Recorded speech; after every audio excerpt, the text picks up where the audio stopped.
It was vintage Giants baseball last night. Tim Lincecum was outstanding on the hill. Andres Torres swung the heavy lumber, and the defense made all the plays. It all added up to a solid win for the Giants. And today, Barry Zito gets the ball and looks to close out the short two-game homestand. Giants Blue Jays next.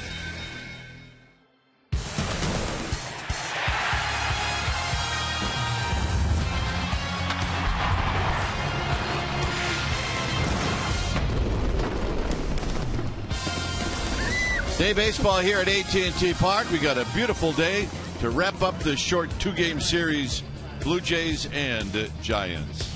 Hi again, everybody. I'm Dwayne Kuiper. Alongside me is Mike Krukow. Well, a nice win for Tim Lincecum and the Giants last night.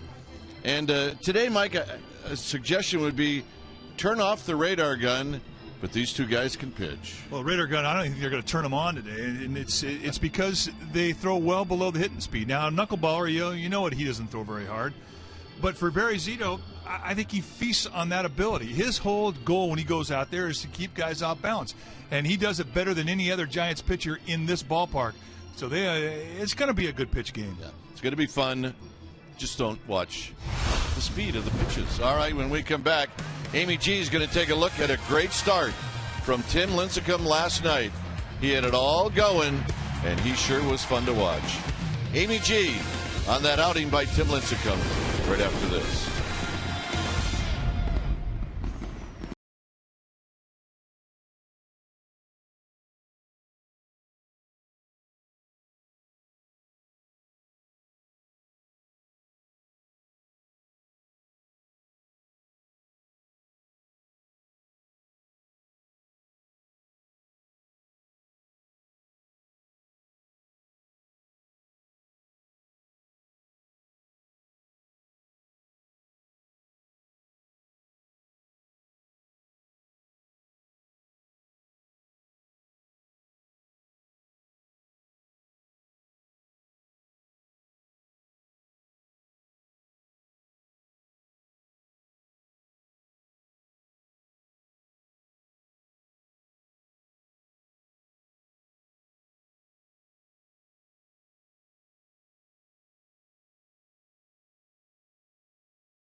Bay Area is brought to you by Jack in the Box. The Chipotle Chicken Club Combo is back for a limited time at Jack in the Box. Try one today with fries and a drink for just $4.99 plus tax. And by Toyota. Do the math and save at your local Toyota dealer. Your San Francisco Giants wrapping up a very quick 2-game set and homestand today as they take on the Toronto Blue Jays and knuckleballer R.A. Dickey. Welcome back to AT&T Park. I'm Amy Gutierrez. And after a very rough May and a myriad of reports that Tim Lincecum may be transitioned to the bullpen, Tim made a statement last night with his start. He'd like to stay right where he is in the rotation. We take a look back at his start. It is our AT&T Uverse Rewind this afternoon. Tim Lincecum gave his team 7 strong innings, giving up just 1 run, 1 walk, and he had 6 punch-outs. He said after the game, the biggest thing for him was he was able to work his fastball on both sides of the plate, allowing his secondary pitches to be very effective. Big hug from the skipper and a standing ovation from the fans. Good job by Tim Lincecum. All right, Barry Zito on the hill this afternoon for the Giants. They look to put 3 consecutive wins together and a sweep of the Blue Jays. Kruk and Kite will be back with first pitch and lineups after these messages, but we're going to check in with our Comcast Sportsnet studios for an update first, so stay with us.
as it heads into Treasure Island as we pull back into the city. Our game time weather is presented by the Santa Cruz Beach Boardwalk. Get to the beach. The admission-free boardwalk is now open every day. 62 degrees here at the yard, humidity at 75%. The winds are at 9 miles per hour, and it is going to be a sunny day, a little hazy, but lots of sunshine. Giants coming off a big win last night as they beat the Blue Jays 2-1, as Barry Zito is going to lead this team out of the dugout.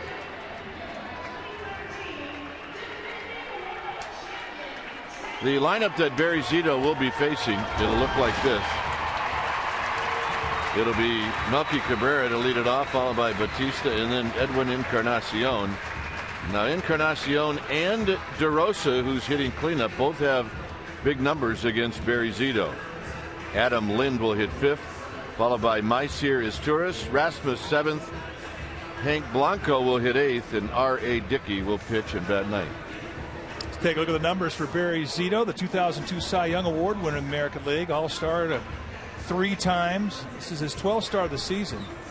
And the Giants undefeated here at home. When he goes out there, I mean, he's personally 4-0 with a 1.40 ERA. On the year, 4-3 with a 3.88 ERA. And when you're taking your at-bats off Zito, you're going to see a guy who throws well below the hitting speed. His average fastball is going to be right around 85 miles per hour. But he will sink, he will cut it. You won't see many mistakes out over the middle of the plate. Curveball, slider, changeup, anything at any time type of guy. He pitches to contact, and he wants to upset your timing. That's his goal. Against Toronto, he's 5-4 lifetime with a 3.82 ERA. And here's the defense playing behind Zito. Starting in the Giants outfield from left to right will be Torres, Blanco, and Pence. Crawford and Sandoval patrol the left side of the infield. Scudero and Belt on the right side, and Buster Posey will be in the squad putting down the signs.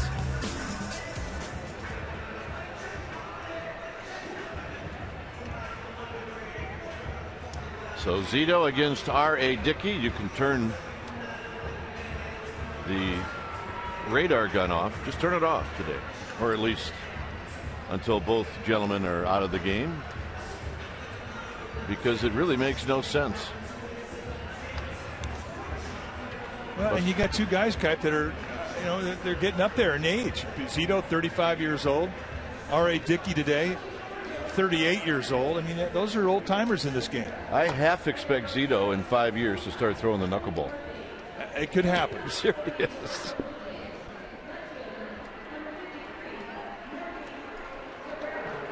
So here's Melky Cabrera.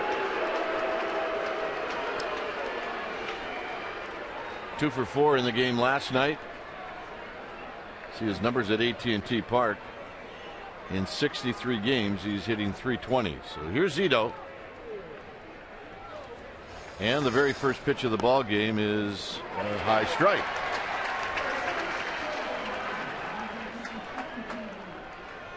So we get underway at 12:45 here at 3rd and King. And Cabrera hitting .284, waits, and he takes another strike. And right now we got a good umpire behind home plate. Well, Ted Barrett, and you're going to see a few more higher strikes called in today's game than you did in last night's game. And he can be generous at times, and at times he can be stingy. Hit to left field. Torres moving over, and this game gets started on a fly ball to left field. And now to bring up Jose Batista. And a perfect example there of Zito, and how does he get outs? Well, he just has hitters miss the sweet spot on their bat.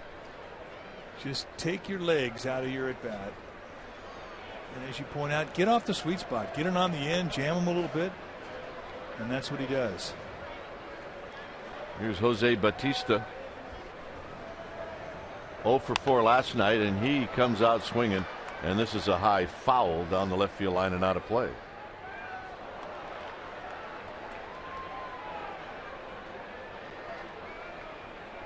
Batista hitting .263, 12 home runs, 29 driven in.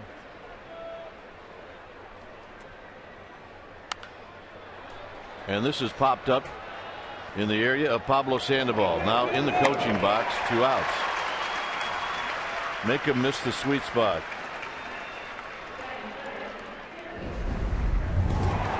Edwin Encarnacion coming up last night against Lincecum. Really the only blemish in the ball game for Lincecum, who was outstanding last night, was a challenge fastball in the first inning.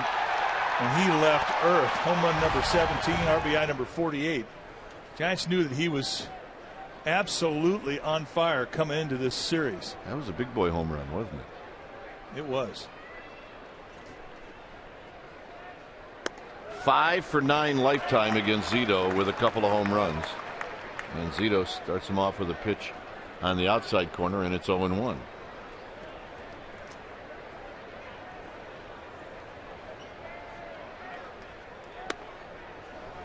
There's a cutter into Encarnacion. It's really exactly where Buster Posey wanted Zito to throw it, as you see the former Giant Mark DeRosa on deck. Fouls this one out of play, 1-2. Zito making his 12th start.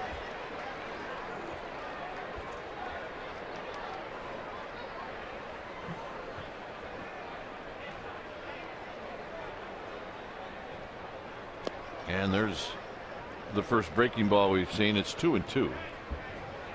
Blue Jays are 10 games under 500. They've been hit with injuries. They got Josh Johnson back last night. Jose Reyes, maybe not until after the All-Star break.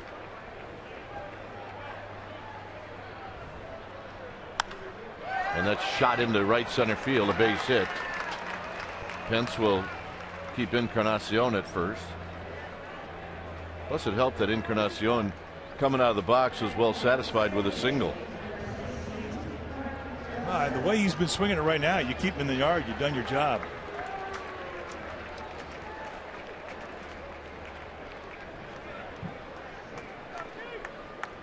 So here's DeRosa, 257 with 4 home runs, 19 driven in. He's got 3 lifetime home runs off of Zito. And a strike at the knees, and it's 0-1. This might be the only time all year long he bats cleanup. I mean, he did it against Zito in Toronto, same deal. And this may be the last time he hits that 4 spot. But hey, ownage is ownage.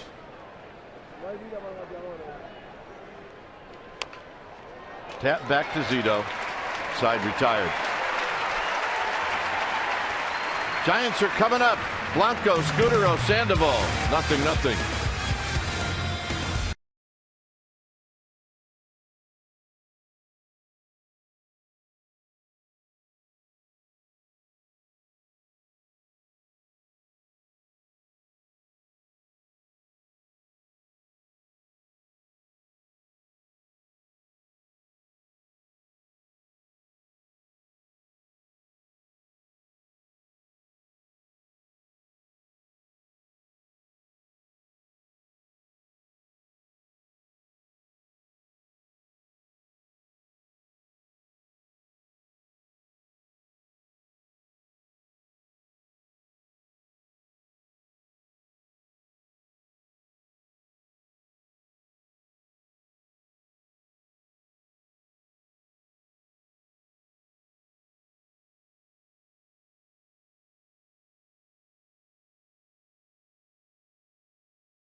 And the lineup that gets to face the knuckleballer R.A. Dickey, it'll be Blanco, Scudero, and Sandoval. Buster Posey will be the cleanup hitter.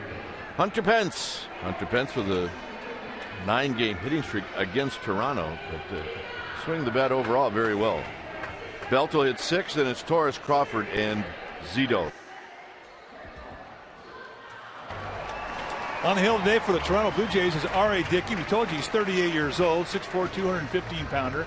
In his 8th year at the big league level. I mean, he's pitched a long time, and a lot of those years were in the minor leagues. He's paid his dues to get here. This year 4-7 with a 5.18 ERA. You're going to see a lot of knuckleballs, a little nickel slider, and a fastball. Nothing is going to be faster than 78, 80 miles per hour. And the knuckleball, for the most part, is going to be right around 68, 72.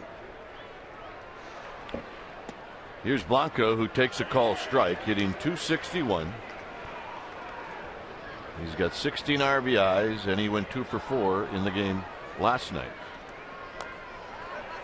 And that's an example right there of what a knuckleballer can make a big league hitter look like.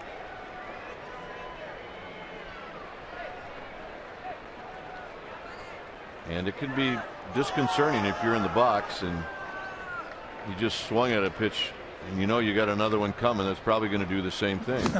What do you do? Like that? It's a rough at bat. Now let's take a look at the Blue Jays defense playing behind Dickey. Starting in the outfield will be Cabrera, Rasmussen, Bautista. Good arms on the corners. He's Torres and Encarnacion on the left side of the infield. DeRosa and Lind on the right side, and Hank White, alias Henry Blanco, will be in the squad putting down the signs. So here's Scudero, who's got pretty good numbers against Dickey. He's 5 for 10. And Scudero on the ground sharply to DeRosa. Let's check in with Amy G. Amy. All right, guys, a couple of notes from today's managers meeting. Angel Pagan still nursing that sore hamstring. Bochy saying he's hopeful he'll be ready to go in Arizona Friday. And Bochy has named Chad Godin as Sunday's starter in Arizona. Dwayne? All right, good stuff, Amy. I don't think that comes as a surprise about Godin. No, I think that's good news. Given how well he's pitched, it gives Lincecum another day. Sandoval takes a strike. Take a look and see the grip. Very compact motion, and as a knuckleball, you don't really throw it off your knuckles, you throw it off your fingertips. That is our Exmo, brought to you by your local Toyota dealer. And it's more of a push because you don't really want to have the normal wrist snap that you have in throwing a fastball or any other pitch. Outside to Sandoval. Because you don't have that wrist snap, you lose a lot of chance to gain velocity. But the whole idea with the knuckleball is to throw it without any rotation on the ball, and the unpredictability of it is what makes it a great pitch.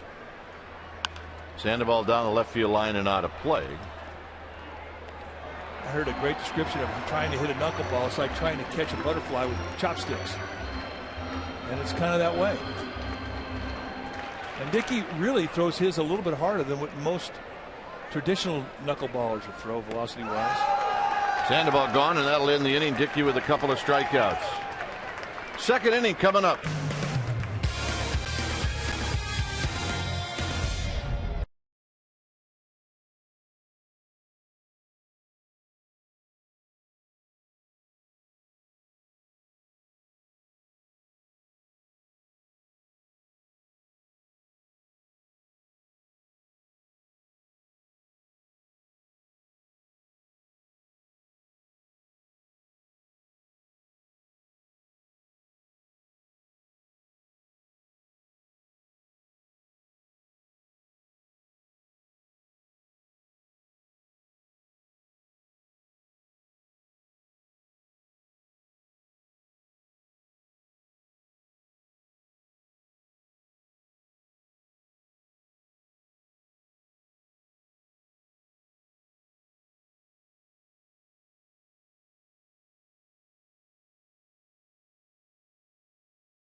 Inning, and we got some guests. We got Michael Melkins in here, Tommy Lasorda's in here, and they're here for a reason. It's the 18th annual home run challenge to keep Dad in the game. It's all about prostate cancer. Gentlemen, welcome. And another year has passed, and you guys are still doing some great things. Well, four of us are still beating the world. We're still alive. This all is four of us. our 18th year, and this is the 17th year up here in San Francisco. We've raised $40 million for prostate cancer research for home runs. Yeah, we've got some notes on what's going on, and it's all really good stuff. This is Adam Lind, who takes high. It also says here, through these efforts, it's delivered 6 new drugs in the past 3 years. So that's got to be great news. Well, the death rate has now fallen by 50% from projected levels. There's a ground ball up the middle for a base hit. So the first hit, check that, the second hit is off the bat of Adam Lind as that leads off the second inning. Go ahead, Michael. You know, it kind of started here with Peter McGowan almost 20 years ago, right after he was the lead owner. The idea of, can we raise money for home runs? And then Jerry Reinsdorf at the White Sox and Fred Welpon kind of got it organized. And today, this is the #1 awareness program for men in the country, this period of time that ends on Father's Day, the concept of keep dad in the game. Right. Here's Myceres Torres, who takes a strike. And fans can pledge an amount per home run scored in all 84 Major League games between the 11th and, as you mentioned, Father's Day. Correct. It ends on Sunday the 16th. This Torres takes a bit low. It's www.homeRunChallenge.org, and that's where you can come up with your donation. Right, or you can go to PCF for the Prostate Cancer Foundation.org, PCF.org. And all the money raised from home runs here in San Francisco stays right in San Francisco. Let me ask you something, Michael. When you walk around all the ballparks, do you have people that come up to you and say, thank you, because of what has happened here, I'm still alive?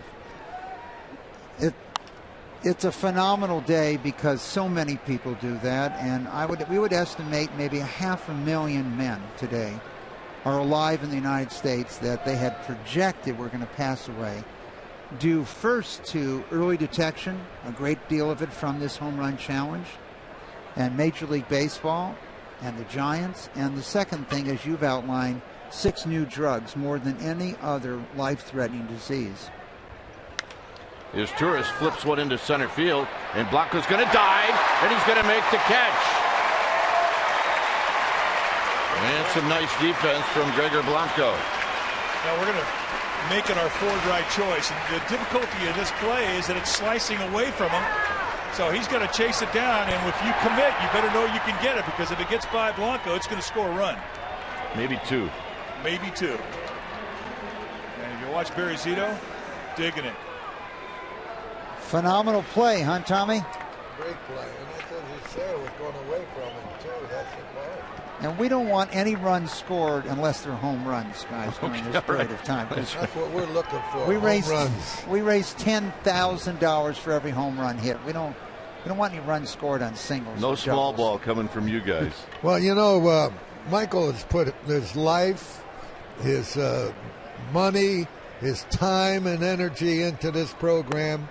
And I guarantee, just as he said, we've cut it down quite a bit by alerting people, letting them know if they go to get a checkup, there's a chance they'll if they have it, they'll survive. If they don't, it can be fatal. So well, but all those new drugs have made it not fatal. And the other thing I would say, Tommy, I was a little concerned. I wanted to talk, to the leaders in the broadcast booth. There weren't that many boos when you were introduced before the game today. They got tired of booing. You know what? That's because he's standing next to Paula Abdul. And I'm a little upset about this, Mike. You promised this Paula Abdul and we get Tommy Lasorda. What's up with that? Well, she's coming up in a little while. But, they got tired of booing me. No, I don't think so, Tommy. They live to boo you. What are you talking about?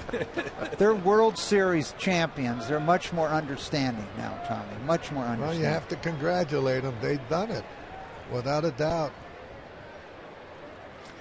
And just coming out to this ballpark, what a phenomenal day. And the view you have every time I'm here, and we visit all 30 ballparks in Major Leagues, just the sheer fact I can see my alma mater, Berkeley, across the bay from this. inspires me to be able to back up you guys in the booth here. Yeah, it's a good yard. Yeah, it is. Yeah, And it's a of course, beautiful park, and it's full of people every game. That's the main thing. that's skied to right for Hunter Pence, who is going to put this one away. Now, you have to remember this, and Michael, hopefully you've seen this. This was the last game at Candlestick, or the last weekend, and Tommy walked out of the bullpen down the right field line, and he didn't know that his name was spelled wrong in the back. Tommy, what's the deal? I think everything went wrong that time. Was Nobi Kawano still there? Did you not pay your dues? It was great, and this is how Tommy entered the stadium for as long as I could remember when the Giants and Dodgers played. And I'll say this, there was a lot of baseball dislike from one dugout to the other, but it was fun. It was really fun. It was. The fans get on you. That's good. As long as they don't throw anything at you, why, that's fine. But, when they asked me to say a few words, and the place was packed with about 50,000, I said, I finally realized you people don't hate me. You actually hate yourselves because you love me. And that really drove them up. It was a great line. Well, I'll tell you, one of the great things here is the affiliation with UCSF, which is right close to you at the ballpark here. One of the great research institutions. And today in the ballpark, we have many of the world's leading scientists, researchers, clinicians that have come here. And once again, almost every single dollar we raise in this area goes right into UCSF for medical research and treatment. And so for a person diagnosed with a life-threatening disease, there are great medical institutions here in the San Francisco area, and many people come from all over the world to be treated here and to watch the world champion Giants. I know Michael a long time, one of the most brightest persons in the world, and yet he gives his time and his energy to make this thing happen. See, sometimes, number one, you got to make things happen. He makes it happen. Well, the Giants made things happen. Let's not talk about that. Yeah. Gentlemen, thanks for coming by. June 11th. It ends on June 16th, which is Father's Day. It's homerunchallenge.org. Thank you. Did you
is brought to you by Cache Creek Casino Resort.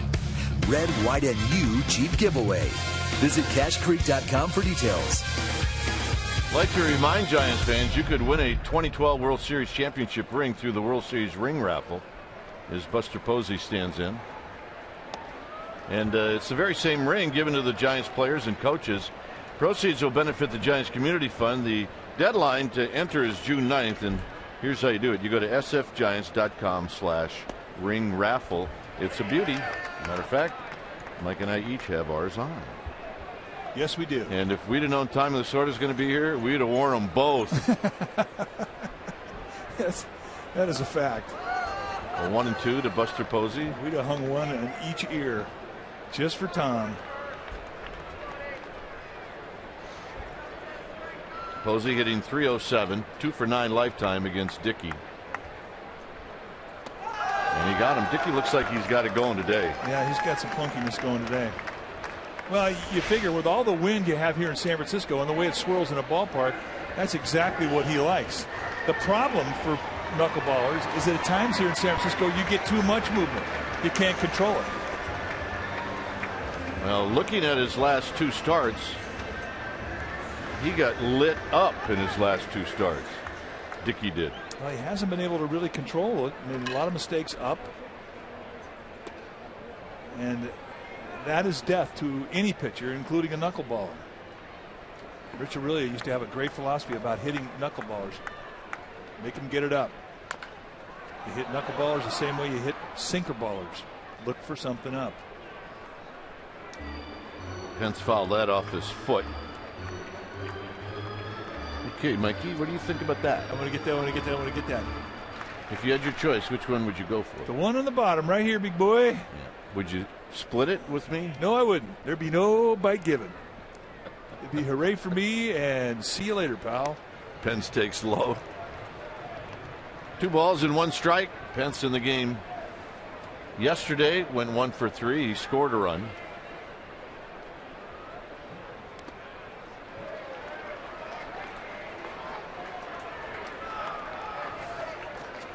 Yeah, this is R.A. Dickey. Opponent's average against the knuckleball last year when we won the Cy Young, and for the Mets, they hit 225 off him. This year, they're hit 249. And the reason for it, he does not have the same command. 3 and 2. Well, that's what you're looking for right there. You're looking for bell-high mistakes.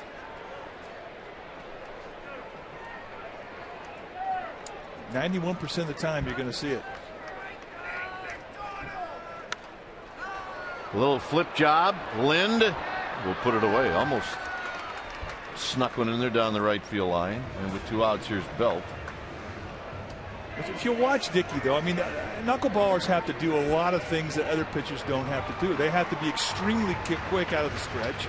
Reason for that is they get no velocity on the ball, and it's always a great pitch to steal off of. So they have to be exceptional about holding runners on. For the most part, they have to be good fielders. And for the most part, they are, because they're not really falling off towards the first base side or third base side, depending on how you throw it. And those sound like small things, but they really are large in the grand scheme of things. You have to be able to control the game.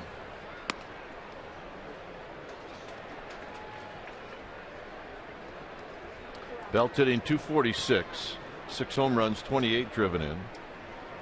0 for 3 last night. And Dickey flops one in there. 2 balls and 1 strike. How'd you hit against knuckleballers?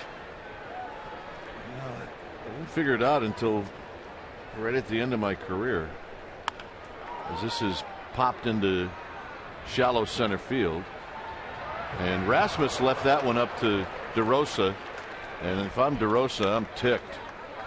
But I started to use a real light bat, and I got better at it.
And with us, we have John Barr. You are the Vice President, Assistant General Manager of Scouting International Operations.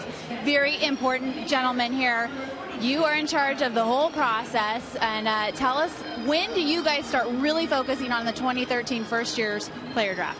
Amy, I think what we really started focusing on the day after the drafts ended last year in 2012. Right now, we're in the midst of discussing 835 players from around the country and trying to sort them out and decide who is the best picks for the Giants for coming tomorrow. The draft will be on Thursday, Friday, and Saturday. And of those 800 guys that you're looking at, there's some good Bay Area prospects? The Bay Area is very good this year. As a matter of fact, we've seen it. It's always good every year, but this year in particular, there's a lot of high school and college players from the Bay Area, which bodes well for the type of baseball that we have up here. I know there's a lot of secret discussions in that war room. What can you share with fans as to what you're looking for? If you've got depth with pitchers, are you looking for a position player? What can you share? I think what you're trying to do is find the best player you possibly can, as I say to you. And what we are doing is lining it up. You have to look at the draft and decide what is the strength of the draft. Is it strength high school position players? Is it strength pitching? And so that's what we're sorting out right now. And again, when it comes to be 25, there'll be 24 picks before us. We do pick 25 this year, not 30, because they go on your final record at the end of the season. So we have the 25th pick next year. Last one for you before we throw it up. Who do you have representing the Giants at the draft? We have two good ones. We have Tony Siegel and Will Clark, who will be up there. Will, I harassed him because last year we took Stratton from Mississippi State. So Will's now asking me to take another Mississippi guy. So I don't know, but we have him in there. Sounds good. We're excited to see who you get. John Barr, Dwayne, and Mike. Let's get it up to you. All right, John Barr. I asked John in spring training, I said, John, when we discuss you and introduce you, do we introduce you as the person who discovered Buster Posey or who signed Buster Posey? You know what his answer was? What? Discovered. Well, he knew Buster Posey back when he was a freshman in high school. So he was pretty excited about it. But he said it with a smile on his face. Well, that would definitely go on a resume. Hit on the ground to Scudero. Scudero making Dickey run a little bit. 1 out. Last year's first-round pick, by the way, Chris Stratton, is at Augusta, and he's 6-3 with a 3.7 ERA, 63 strikeouts in 59 innings. So the draft really is an important thing in the development of an organization. It is your strength. Melky Cabrera hit a fly ball to left field to open up the ball game.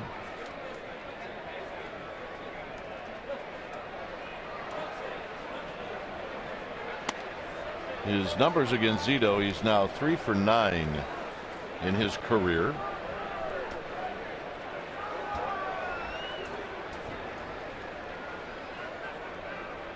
And it just looks like Melky's going to take a strike as Zito falls behind 2-0.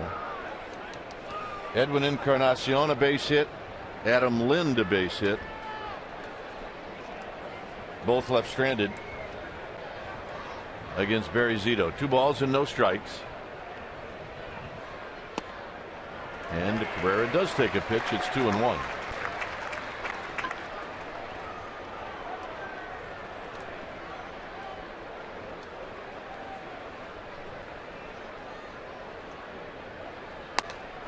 Two and 2. That's an 83-mile-an-hour fastball up in the zone, and Cabrera couldn't catch up to it.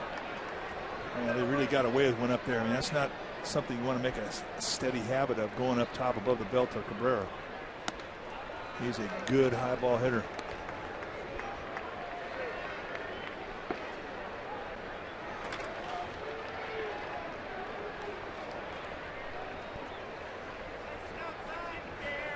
And the payoff is hit on the ground to Crawford. Crawford now has to hurry. Got him. Remember, Cabrera not running well at all. 2 outs. Last year, when Melky Cabrera was healthy, he'd have made that play close. Yeah, he was one of the faster Giants in the lineup.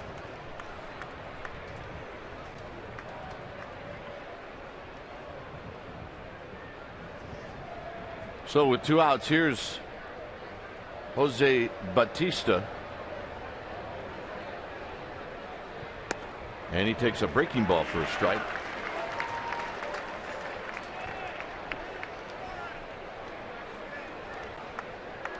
Bautista popped out to Sandoval. Skies this one to left. And this will end the inning. So Bautista just got underneath this one. There's a little attitude. 0-0.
Cincinnati Bay area is brought to you by Big O Tires. Tires, service, straight talk.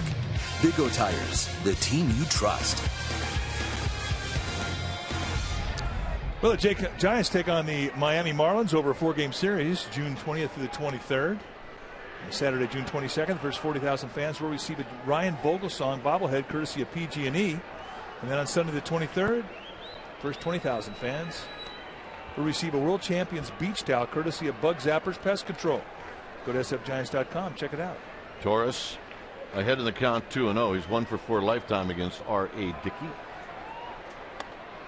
I had the count wrong. It's now 2 balls and 1 strike.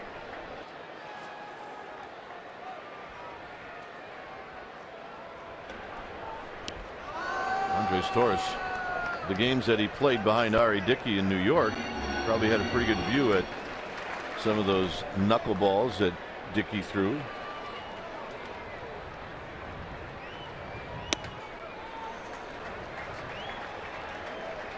I wonder if you ever feel sorry for some of the hitters on nights when that knuckleball is really going. No. Hit on the ground, Lind. Dickey covering, 1 out. Well, I'm going to take the angle like this. There's a reason why R.A. Dickey's a knuckleballer. I'm assuming he hit a stretch where he never got anybody out. Well, I mean, he's 38 years old. He's only this is his 8th year at the big league level. So he labored a long time in the minor leagues as a regular pitcher. So do you think anybody felt sorry for him then? No.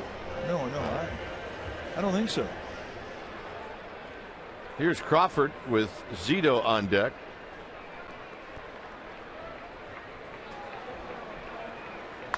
Crawford on the ground to Lind. Here's our Geico quote. Tim Lincecum on his outing last night. I'm not jumping up and down right now. The thing I've been looking for most this year is consistency. Not just one outing at a time. It's multiple. Taking positives from every outing and just working hard. I mean, R.A. Dickey in the minor leagues is 79 and 71 lifetime. That's almost 1,300 innings in the minor leagues. In the big leagues, he's 61-56 prior to this season. So let's see if Zito gets the first hit for the Giants.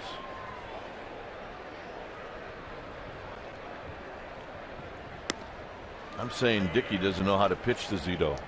He might just throw him 3 fastballs.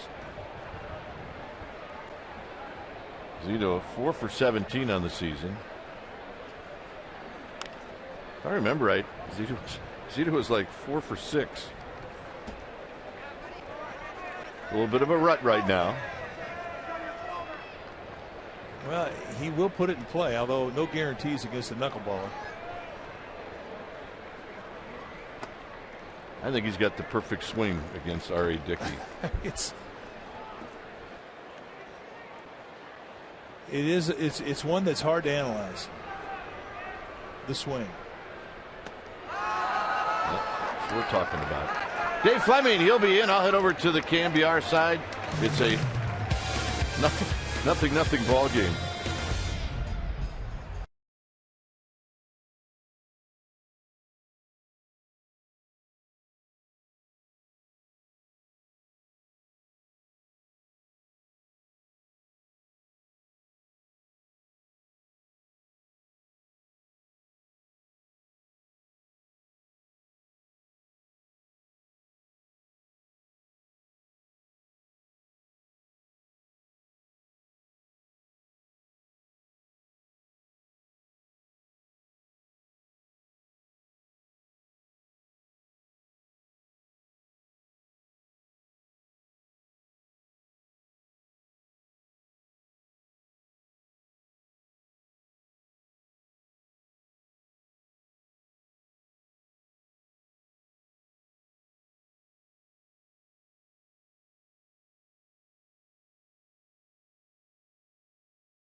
Joining us now here in the booth, Dave Fleming. David, welcome. Hi, Mike. Nice to be with you. A beautiful San Francisco afternoon.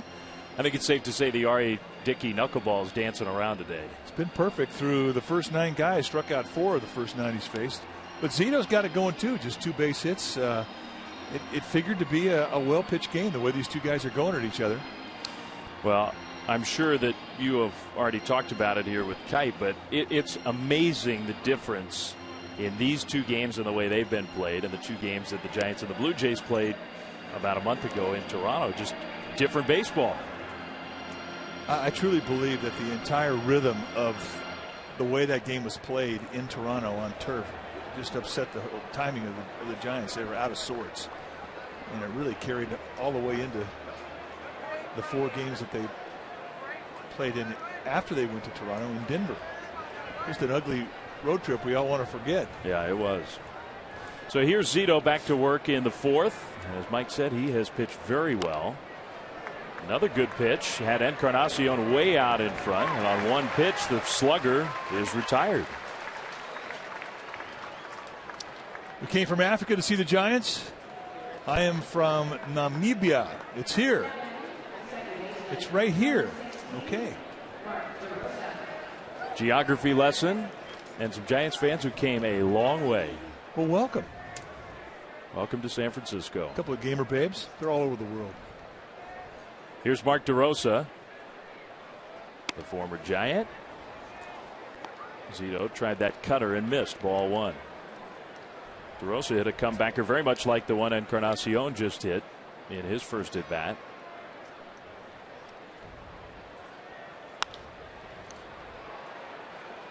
Hunter Pence, just a little pop up.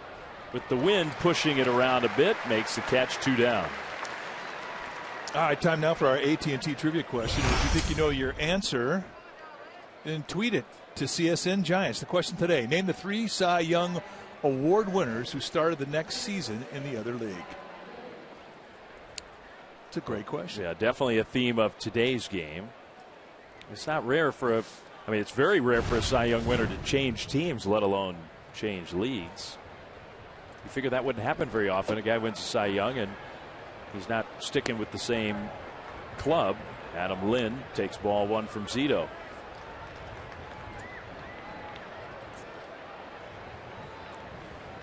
Lynn grounded a base hit up the middle his first time up. He's hitting .321. He came into this series really as the hottest Jays hitter.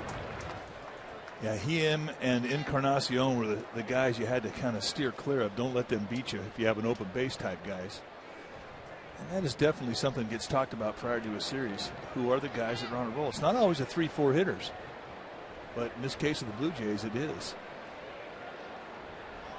Lynn swings and fouled that one. And it caught a piece of Buster Posey. Strike 2. Wearing the sunglasses at the plate on this very bright day.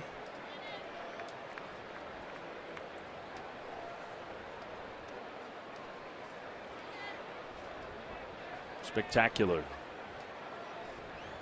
1-2. Hit foul. So did you guys enjoy seeing Tommy Lasorda? He is such a cartoon. It is. It's always entertaining to see Tom, because you could absolutely say whatever you want to him. You can get on him hard, and he comes right back. It is definitely something I look forward to. Lind into left center field. Nice 2-strike approach. Blanco will cut it off. So some more good defense in center field by Blanco. That holds Lind to a 2-out single. Yeah, 2 hits today from Lind, and that swing of the bat, as you point out, with 2 strikes, really is the definitive swing for a guy who's hot. Pitch out over the plate, take a little swing out, use the middle of the field, go the opposite gap. And he had a nice pitch to do something with too. And usually when guys get hot, they get good pitches to hit. You can almost see with that replay Zito's facial expression. He knew he'd made a mistake pitch with 2 strikes. Swing and a miss by Izturis.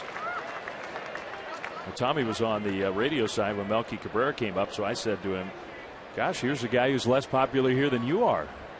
And that sent Tommy into a whole, I didn't have to talk for the next 30 seconds. Yeah, he is never at a loss of words. There's no doubt about that. He was born with a gift in that regard. We showed the picture of the last few days of Candlestick when he came out and made his final walk from the right field line down to the dugout for the visitors on the third base side, and he had on the jacket that misspelled his name. It was just Tommy Lasadra. So fitting. 2-1 to Maicer Izturis. Izturis is the Jays hitter who hit the liner into right center field that Blanco made a great catch on, which was a big play in the second inning. That's strike 2 on a foul ball. Tommy he was getting on the Blue Jays for their lack of hustle. Well, Melky Cabrera just couldn't run down the line. Yeah. Tommy didn't know that his legs are bad. Yeah. But it does look bad. And if you don't bad. know he's not running at 100%, I mean, you would definitely be critical of it, especially the next manager. That one bounces way in front of home plate. That will move Lind into scoring position. So that could be a big extra base for Toronto. It's rare that you see Zito throw a ball so errantly. When this thing was a changeup, it must have stuck in his hand, because that is a scud. That's 10 feet out in front of home plate. A scud is clearly defined by Jeremy Affeldt. He sort of perfected the art. He'll throw a few scuds up there. Lincecum might lead the league in scuds. That's the second one from Zito. I think both on changeups. 3-2, and Izturis just got a piece of it.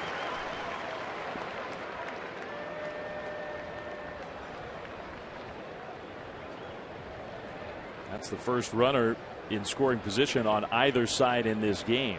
See the shallow outfield set. They're not giving Maicer Izturis a whole lot of respect in regards to power. Playing him shallow. He does have 3 home runs. 3-2 to Pablo. He'll take his time and throw all the way across for the out. One hit, one left. There he is, blowing kisses. And with that jacket, you gotta love it.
Bay area is brought to you by Provident Credit Union Super Reward Checking, a checking account that pays you.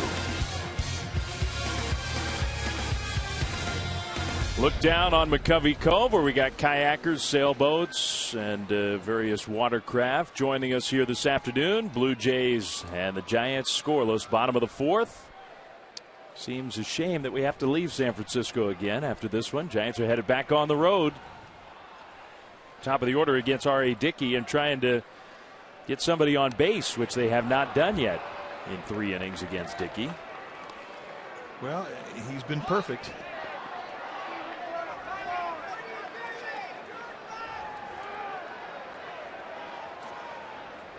Blanco to second. DeRosa throws him out.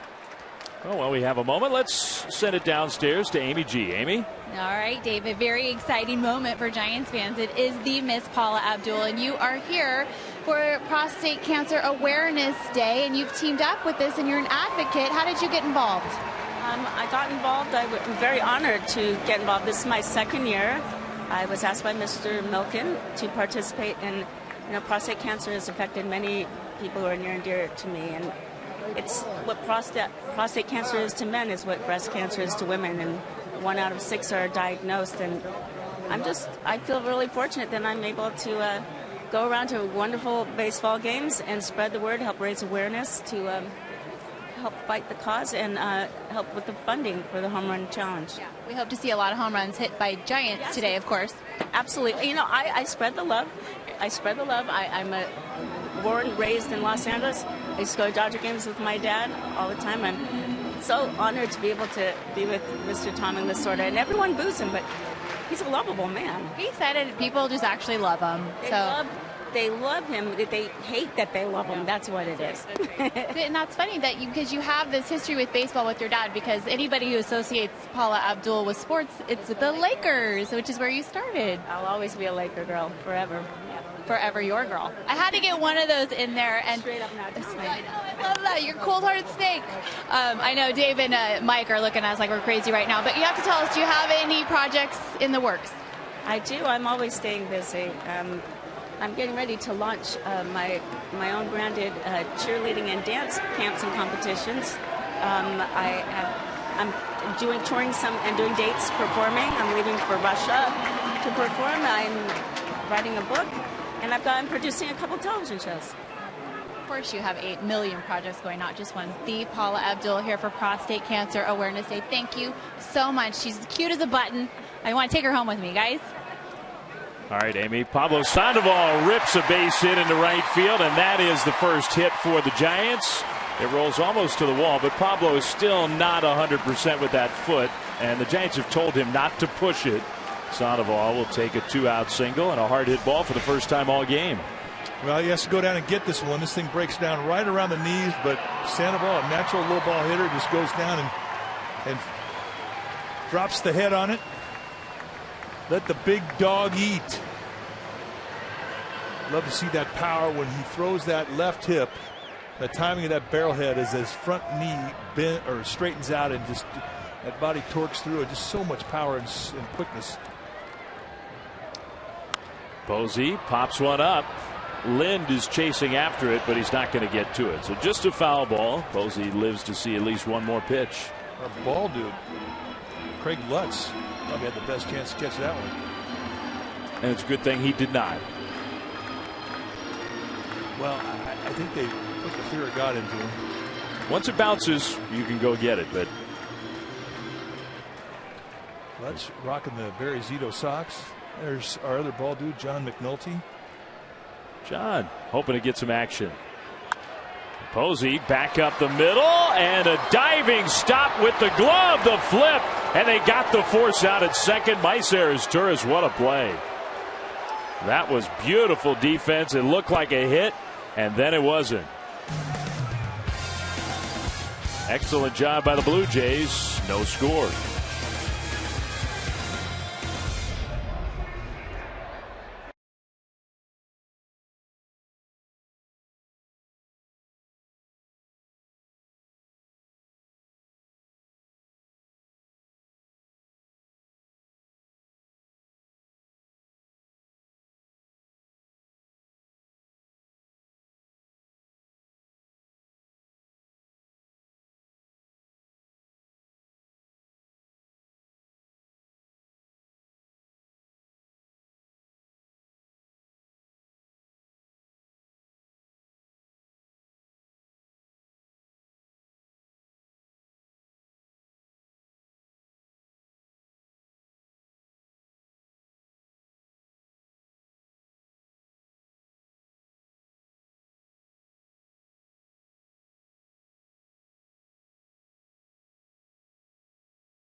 Comcast Sportsnet Bay Area is brought to you by Sonoma Raceway. NASCAR returns to Sonoma for the Toyota Safe Mark 350 June 21st through 23rd.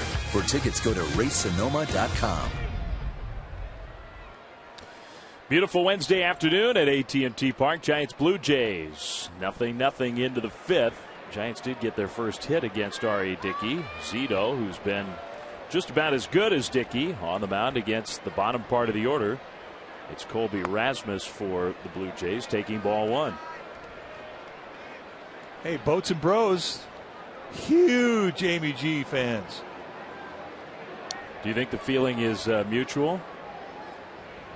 There's a curveball. He was trying to get one out to the Bros, but he came up a little bit short. Pence with the catch.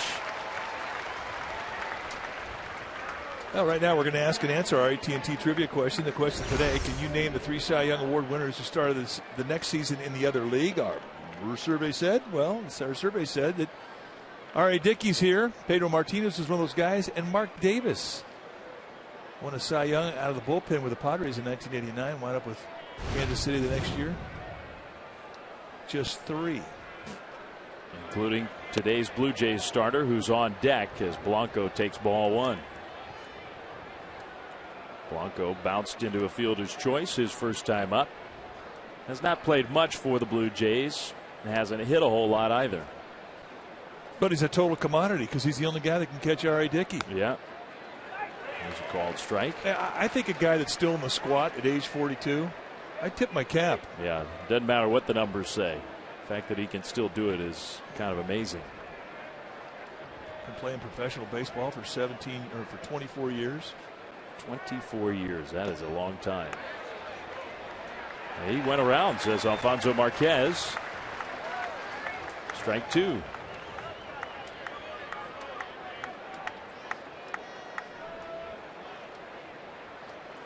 Well, we've seen Blanco off and on for many of those years against the Giants. Very high from Zito.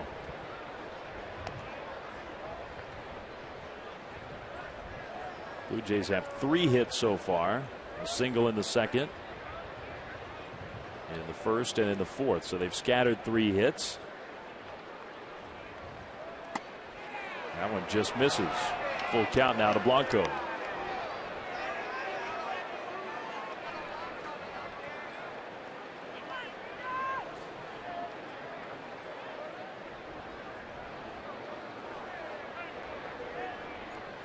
Zito trying to put him away. Misses, ball 4. That's his first walk. And it comes in front of the pitcher, which will allow Dickey to try to get a bunt down and move Blanco into scoring position. Henry Blanco originally signed in 1990 with the Dodgers. That's the truck. Yeah, you're right. I'd sort of forgotten that he began his career with L.A. He's made a few stops since then. Dickey is showing a bunt. And then he swings away and hits a fair ball right past Sandoval. Beautifully done by Dickey. Torres trying to play the carom, and they're going to send Blanco in. Crawford won't even make a relay, and the catcher at 42 years old scores all the way from first. Dickey standing at second. It's 1-0 Toronto. Well, I mean, things you never see. A catcher that old being asked to try and score from first base on a double. And Dickey just cannot execute the Butcher Boy any better than that. You're not trying to hit a home run. You're just trying to put it in play. And with the third baseman coming in short, you limit his range. And the first really true break of this game goes to the Blue Jays. So that's how Toronto gets the first run of the game. It's a double by the pitcher. Here's Melky Cabrera, 0 for 2. Ball 1, down and in. And that walk hurts. The walk set the play up. And that's the run that is scored. And give Blanco credit. He was hustling all the way. Even with those old catcher's legs, he scored from first. Ball 2. The carom wasn't played perfectly, but I'm not sure you can say that Torres could have played it any better. It just, you're sort of at the mercy of how it takes a kick off that sidewall. Maybe a little bit of a bad break in terms of how that ball caromed. And I don't know that it would have made a difference anyway. Foul ball, strike 1. Yeah, I agree with you. I don't think he could have played it much better than he did. The ball gets down the corner, and he was playing way over into left center. He was totally giving Dickey the line. And here's the carom you're talking about. And really, I don't think it would have. He could have done anything to prevent Blanco from scoring. Yeah, I mean, you gotta in that spot as Cabrera bounces one to Scudero. He'll throw out Melky. That's out number 2. And here's Henry Blanco. I mean, really, for a guy his age who's been in a squad his whole life, that's remarkable. He is in great shape. I mean, he's worked very hard to be able to do what he's doing. And Henry Blanco will definitely be one of those guys when he's done playing. He'll be a coach, and I would imagine someday a manager at some level. Well, big spot here for Zito and the Giants, trying to limit the damage after that play that has cost the Giants a run. Well executed by the Blue Jays. Dickey is at third with 2 down for Bautista.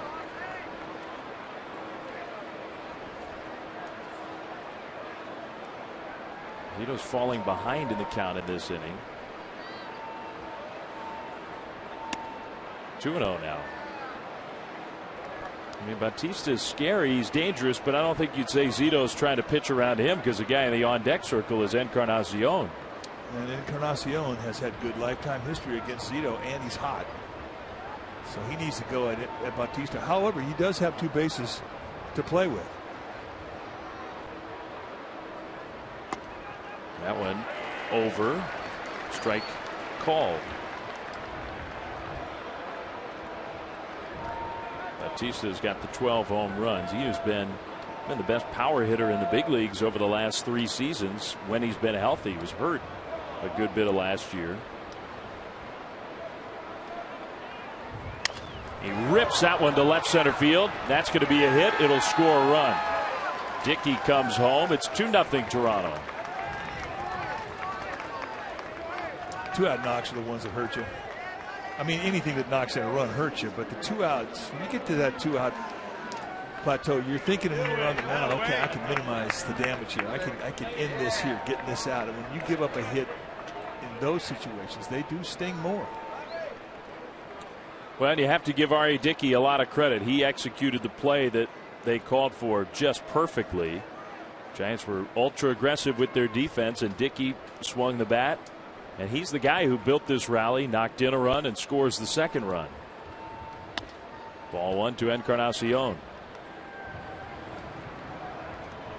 That was just well done by a guy who spent a lot of time in the National League and knows how to handle the bat.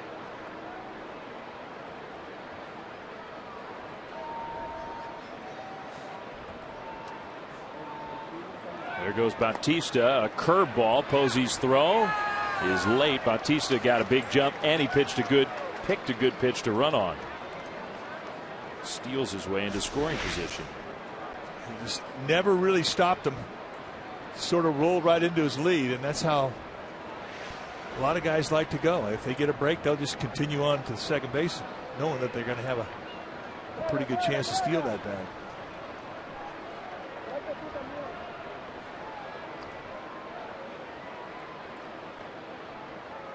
Now you 2-0 count, open base, be careful. There's a strike. And a pitcher's kind of strike. With a backdoor slider or cutter. Encarnacion hit that home run last night that was so impressive.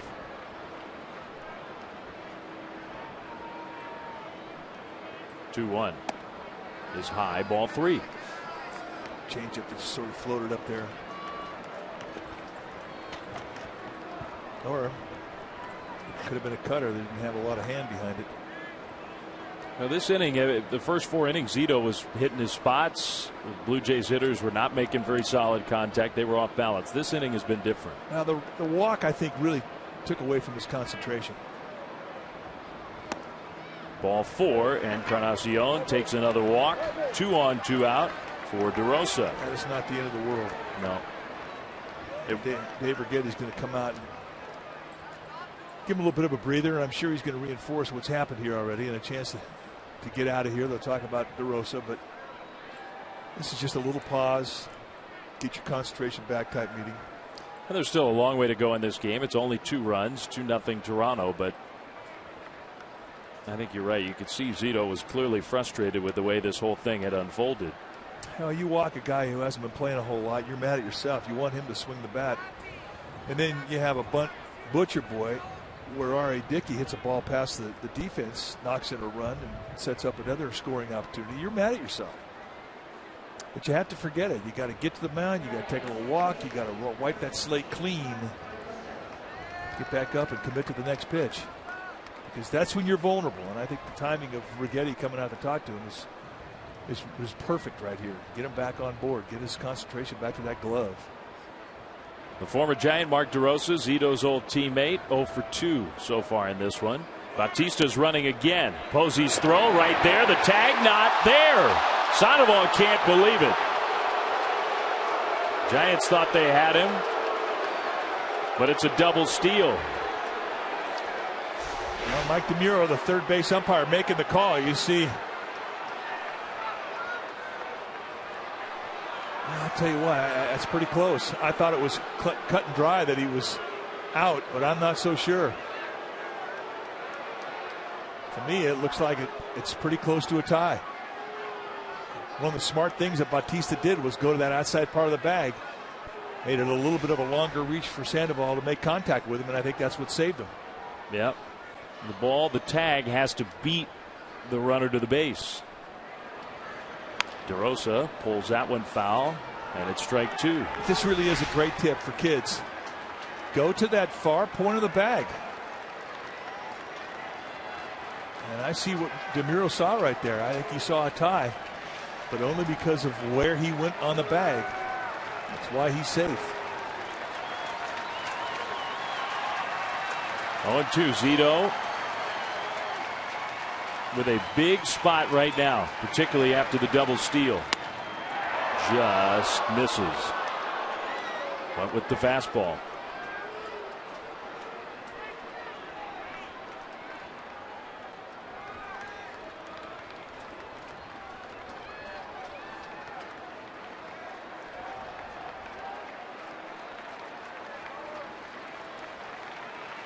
Now DeRosa gets impatient, asks for time.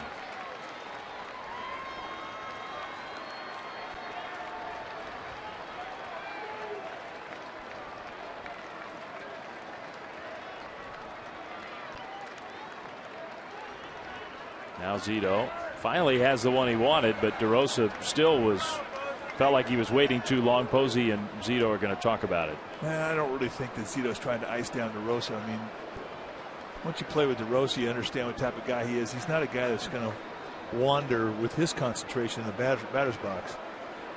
Not the type of guy you can ice down and have him and expect him to go out of the strike zone chasing something. He's pretty strong mentally. Giants sending Mijares down to the bullpen. Here's the 1-2. DeRosa right back up the middle, and that'll score 2 runs.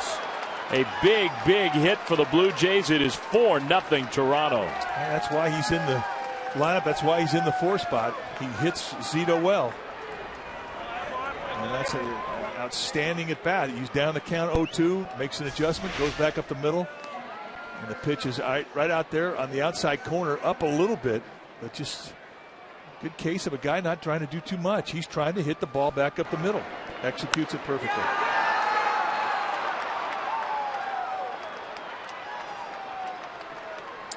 Boy, and you go back, you think as to how this inning started. A 1-out walk to an 8th place hitter hitting a $167. Drive you crazy. Yep. And the Blue Jays have really taken advantage of that. Both of the walks in this inning have now come in to score as Lind hits a foul for strike 1. So this has been a frustrating inning for Zito and the Giants. Lind is the 8th Blue Jay to bat in the 5th.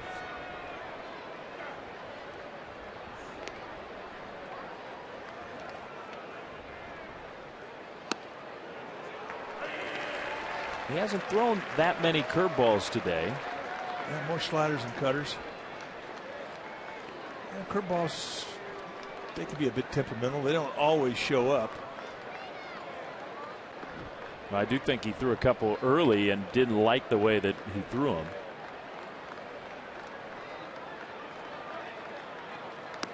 Misses away for a ball.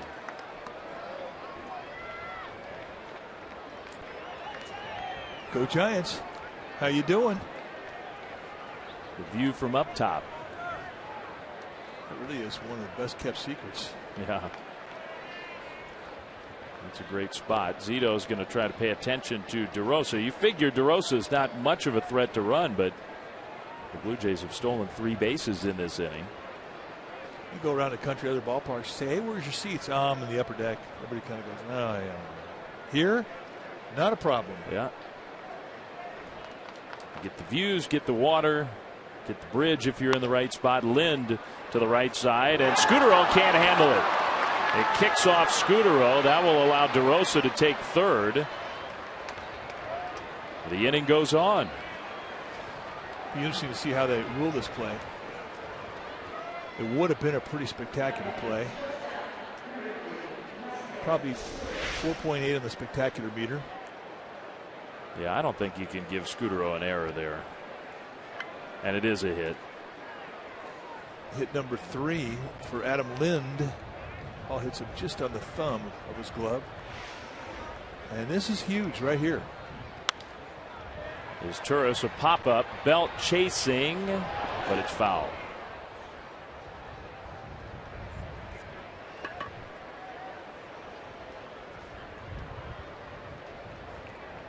Take a look at the pitches by inning. I mean, he was just very economical the first 4, cruising along, and all of a sudden 31 spot here in the 5th has pushed his total to 88.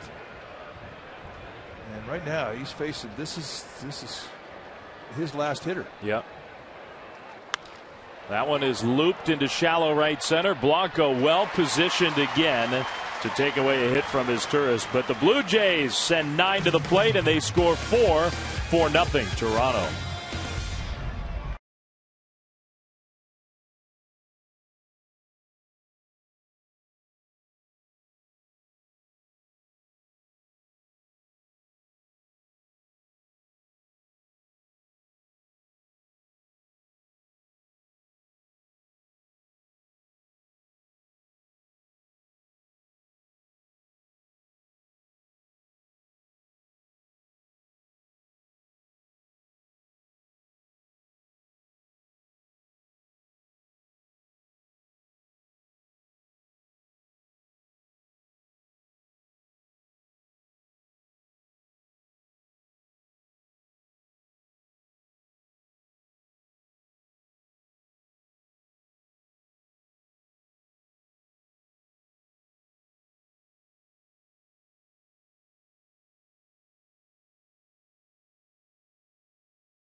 Live, hosted by Jim Kozimor. Today at 5 o'clock Pacific time on Comcast Sportsnet Bay Area. Monty Poole among the guests, and lots to talk about here in the Bay Area. Yahoo Sports Talk live today at 5 p.m. on Comcast Sportsnet Bay Area. It is a beautiful Wednesday afternoon. Giants are the Blue Jays wrapping up this brief series, but the Blue Jays with a 4-run top of the 5th have changed this game. Hunter Pence trying to get the Giants started against R.A. Dickey in the bottom of the 5th. Well, I think it's an important inning. Anytime you give up a crooked number, and a big one like a 4 spot, I think it's important you answer quickly. One thing you want to avoid here is a quick shutdown inning. Make Dickey work. Make him throw some pitches. Put some evil thoughts into his head. He's only thrown 45 pitches in 4 innings. And he's only given up 1 base runner. So he's been really good. Pence rips one to left field. Cabrera fighting the sun, and he's just got room to make the catch. He got that just a little bit on the end. But you know he's going to come back to the bench and say, I just missed it, and he did. That's pretty impressive. Consecutive wins with a 2-run lead. R.A. Dickey with 24. It just means he's a good front runner. I mean, we consider the fickle nature of the knuckleball. That surprises me in a way. Not that he hasn't been great. He won the Cy Young last year, but not one time in there where maybe the knuckleball just wasn't quite doing what he wanted it to do. Well, I mean, that's the world of a knuckleballer. Yeah. Foul ball. It's 0-2 to Belt. Brandon Belt did get him in Toronto. That wasn't a knuckleball, though. I mean, he kind of worked himself into a situation where Dickey had a lead and didn't want to walk him. Gave him a fastball, and he lost it. Yeah, the situation was, well, now maybe not that dissimilar to what it is at the moment, but it was a It was a big lead. He'd fallen behind in the count, and he just sort of pumped that fastball in there. Belt was ready for it. That was a foul ball barely to stay alive. I always thought front foot hitters are guys that would have a better chance against knuckleballers. And that's kind of what Belt is. I mean, he gets a lot of hits out on his front foot. But it gives you a little split second more to see that ball. Another foul ball. Belt's hanging in there. Bruce Bochy was talking with Dwayne Kuiper before the game, saying that hitting a knuckleball and catching a knuckleball, because Bochy used to have to catch a knuckleball when he was a catcher with the Astros, and they had Joe Niekro. That one softly hit to second. 2 down. That hardly made a noise. Yeah, soft was an understatement. But your point is, catching and hitting a knuckleball, there are some similarities in what you got to do. You cannot commit too early. You have to stay as long as you can back on it. And I heard a lot of different philosophies as to how to hit it. You talked about Richard Willie used to think you had to get it up like trying to hit a sinker ball. A lot of guys said go to right field. And the theory behind that was see it a long time. Yeah. Torres with the pop-up as Torres tracks it down, and that could hardly have been a stronger inning for R.A. Dickey to back up the offense. 4-0 Toronto.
In Giants history, it's 4-0 Toronto. McDonald's True Stories on this date in 2003. JT Snow became the third Giant to reach McCovey Cove on a fly, what we call a splash hit, a splash home run. There were a lot of them, of course, most at that point, and still a huge number of the Giant splash hits off the bat of Barry Bonds. 63 now to date in the 14th year of baseball at AT&T Park. Zito does stay in the game. It's 4-0 Blue Jays, all 4 runs last inning in the 5th.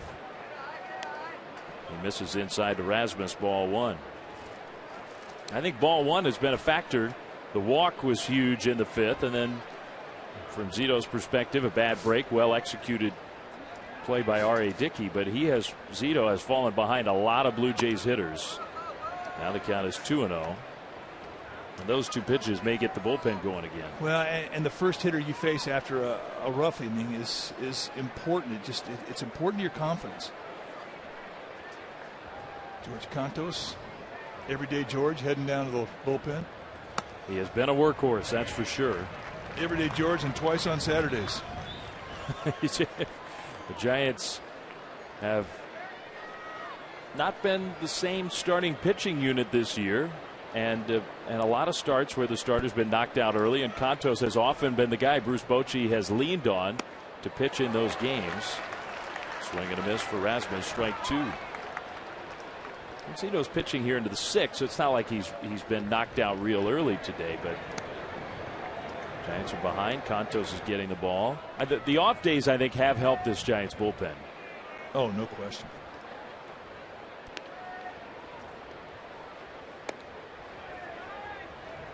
When you go through a rough spot and your starters are not going deep into ball games, your bullpen, and they're coming in knowing they have to eat up 4, 5, 6 innings a game, and it wears on you.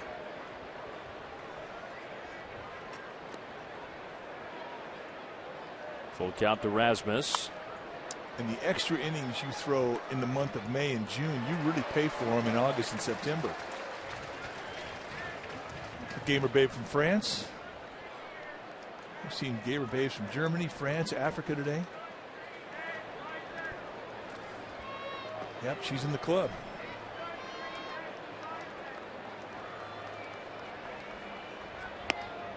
Ball 4. Rasmus takes the walk.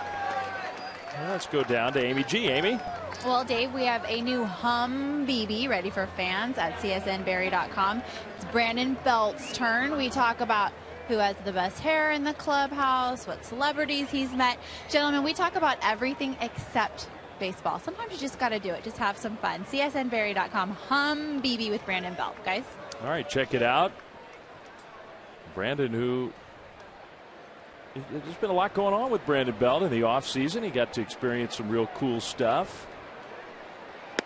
Here's Blanco. He was the key guy in a lot of ways in the 5th inning. Last inning, he got the Blue Jays 4-run rally started. It seemed innocent at the time. It was a walk, but it started everything.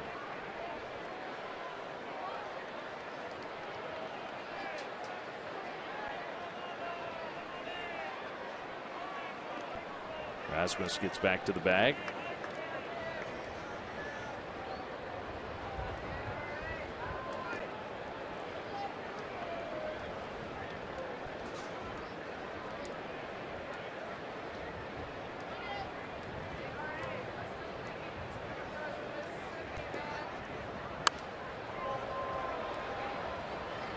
Strike 2 on the foul ball.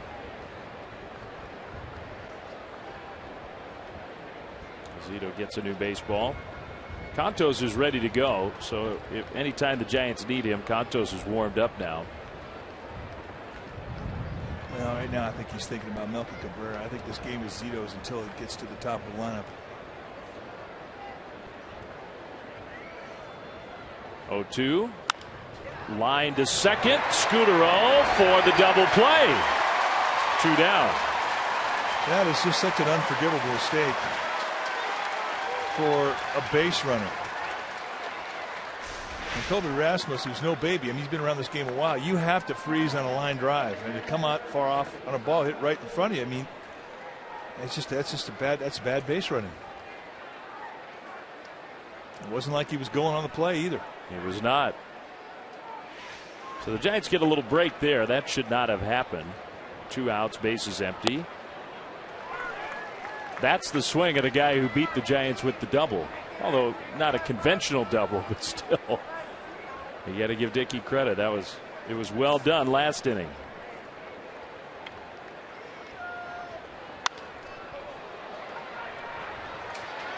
Pence makes a catch. Nicely done up against the wall. So Zito with some help from his defense through the 6th. It's 4-0 Toronto.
the San Francisco Giants. It may not be reproduced or retransmitted in any form, and the accounts and descriptions of this game may not be disseminated without the express written consent of San Francisco Baseball Associates, LLC.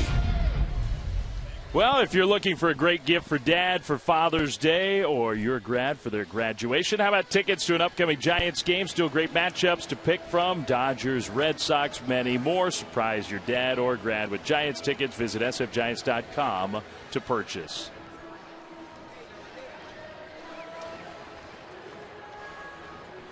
Action at the ballpark. Lots of stuff to choose from. You could stop by the dugout store as well. Doesn't have to be tickets. I don't know, grad. Somebody's celebrating something, it looks like. Making a sign to celebrate the day. Brandon Crawford will lead off for the Giants in the bottom of the 6th. 286 hitter with 5 home runs. 4-0 Toronto, and R.A. Dickey has just been spectacular. With the knuckleball, gets called strike 1. Well, he had 6 solid innings against the Giants up in Toronto where he allowed a couple runs. And he has picked up where he left off. The Giants just have not been able to do much with him.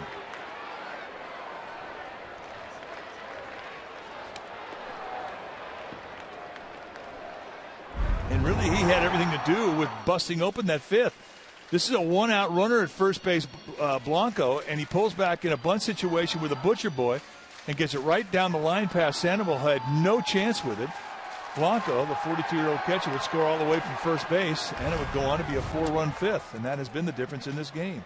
The Blue Jays taking advantage of the fact that Dickey, a National League guy who's moved to the American League, Crawford to his tourists for the first out, able to handle the bat. We see a lot of American League teams that come here for interleague play. We're talking about the international feel at the ballpark today. The Venezuelan flag. A lot of those guys on that flag were on the Venezuelan WBC team. Yeah. The team that Pablo Sandoval, Marco Scudero were on. Yeah.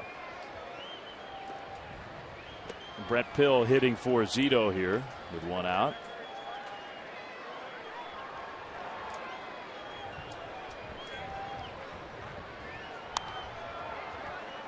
One ball, 1 strike to count. We see American League teams come to this ballpark and they can't do anything like what the Blue Jays did with Dickey because the pitcher just is inexperienced with the bat. You hope maybe they come up in a spot where you can try to get a bunt down. The Blue Jays taking advantage of Dickey. Pill hit that one pretty well. It sort of knuckled out to Rasmus. 2 down. Yeah, he hit it just like he saw it. Rare you get a knuckleball and you hit a knuckleball. And that is true. When you hit a ball a certain way, it takes all the rotation off of it. And it goes out on a line drive in an infielder or a fly ball to an outfielder. It's not an easy play. You can imagine that when it comes off the bat, you'll have that ball come at you 100 miles an hour. And when it's knuckling, that's not fun. 2 outs for Blanco, who's 0 for 2. Giants still only 1 base runner against R.A. Dickey. It's been remarkable. It's Machi now. We had seen Mijares and Cantos earlier. Now it's Machi warming up. So it looks like he's going to be the guy for the 7th.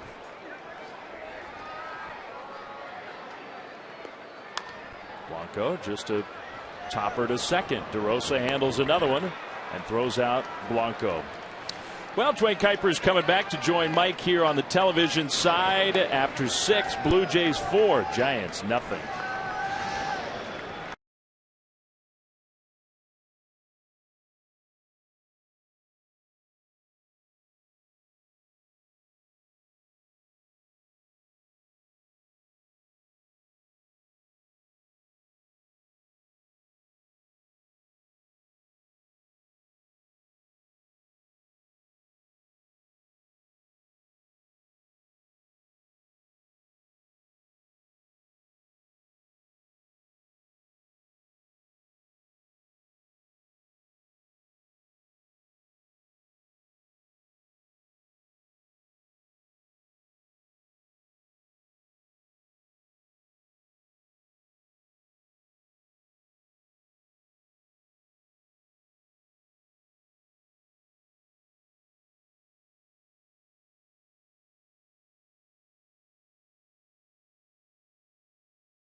All right, time now for our Toyota game summary. It's brought to you by your local Toyota dealer. It's 4 runs on 7 hits, no errors for the Blue Jays.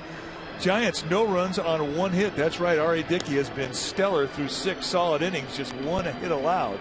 Barry Zito ran into a little bit of a logjam in the 5th innings with a walk to Hank White, and then a double off the bat of R.A. Dickey opened up the floodgates. The Blue Jays would score 4. They only hit a clean single off the bat of Pablo Sandoval, and that happened in the 4th inning. That's your Toyota game summary. Right now, it's a pitching change. When it's time for a change, think Speedy Oil Change and Tune-Up. Your oil change tune-up and smog experts. The new pitcher for Bruce Bochy will be Gene Machi. 16th time he's come in. 1-0 on the year. A very stingy 2.87 ERA, and he gets closer to throw his first pitch of the inning. Here to call it for you, back at our booth, Dwayne Kuiper. Well, everybody's going to be rewarded. Wait till they see these last 3 innings. Okay, I'm ready for another comeback. Here's Cabrera, who's 0 for 3.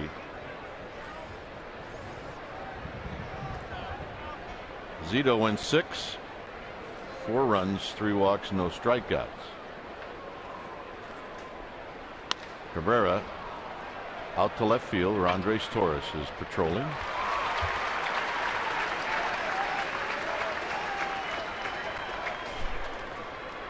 Smoothie, you signed your forehead. Don't think for 1 second that didn't hurt a little bit.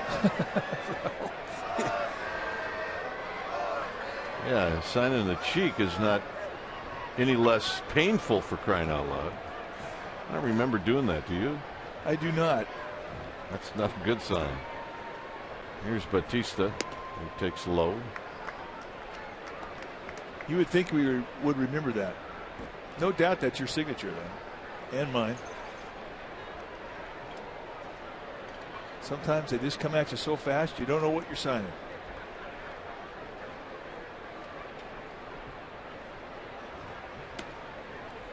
Batista had one of the big hits, a 2-out single in the 5th. 90-year-old gamer babe, she's looking pretty good. Nice going, Mom. Happy birthday. Happy 90th. Her daughter's a character.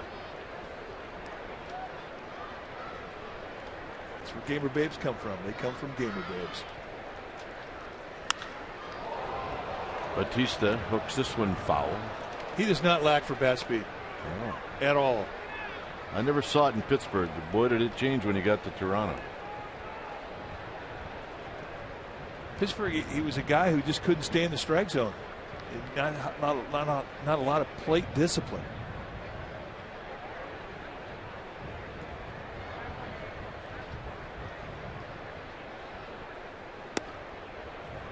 Two and two on the good breaking ball from Machi.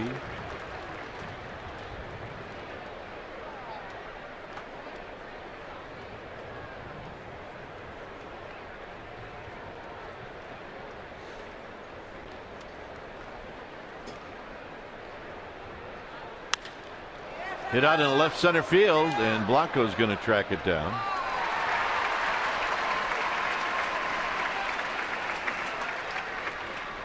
And with 2 outs, that'll bring up Encarnacion. There's a series of 2-out hits in the 4th inning that really hurt Zito, and Batista is one of those guys. Well, I thought that Zito threw a pretty good pitch to Blanco, and he didn't get the call. R.A. Dickey, then the fake bunt and the double down the left field line. That hurt. But still, you could limit the damage, and it didn't happen. Did not. And the 2-out, 2-strike knock, and from Mark DeRosa, who did it after being down the count 0-2. That really capped off an inning that went awry for Barry Zito. 4 runs allowed in the 5th. It also came right after Buster Posey went out and had a word with Zito. So the only thing I can imagine is that it was all about a location mistake. No, I don't even want to get that today. I know, we'll just eat it.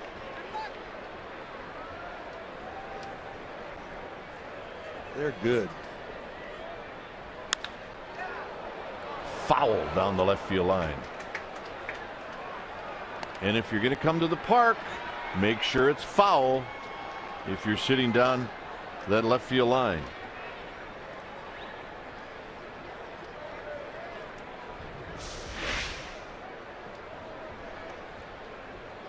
Well, let's take a look at how they handle it. All right, it's foul. He knew it was foul. That was game. You could make a play on that one. Yeah, he missed it by how much? By a lot. 1-2. Just a wee bit low.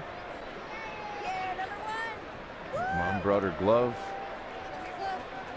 Junior brought his glove. Mom's got a good pocket in that glove, too. She's a player.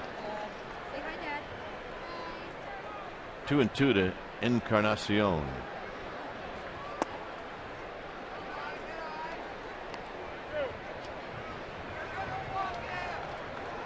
Machi rubbing up a new baseball. It's 3 balls and 2 strikes. Giants do have 9 more outs in this game to make it interesting.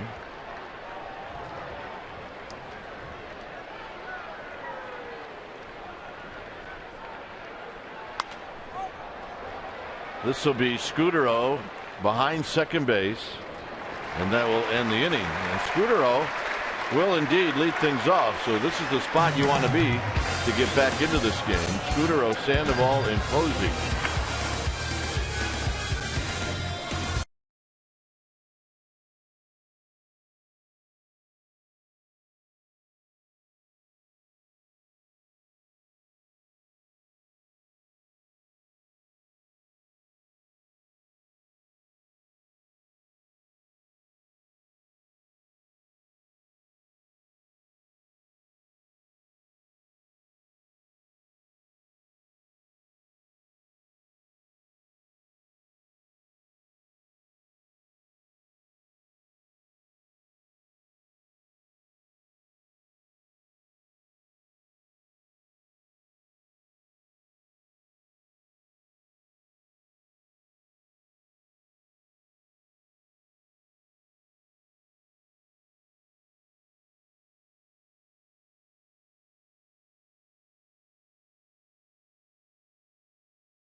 To do down 4-0 going into the bottom of the 7th inning.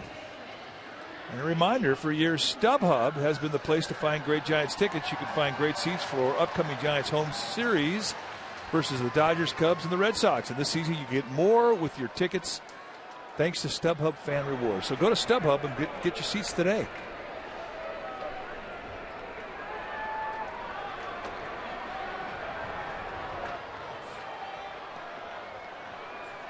Anthony Gose in left field is here's Scudero. And Scudero takes low, 1 ball and no strikes. So Melky Cabrera out of the game.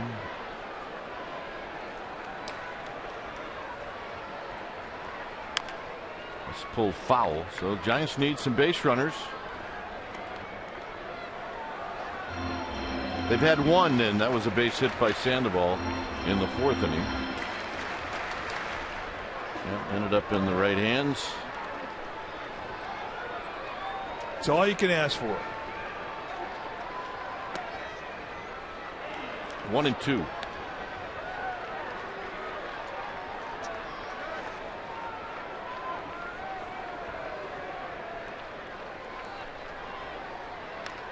Scudero just taps it foul. Scudero has bounced out and popped out.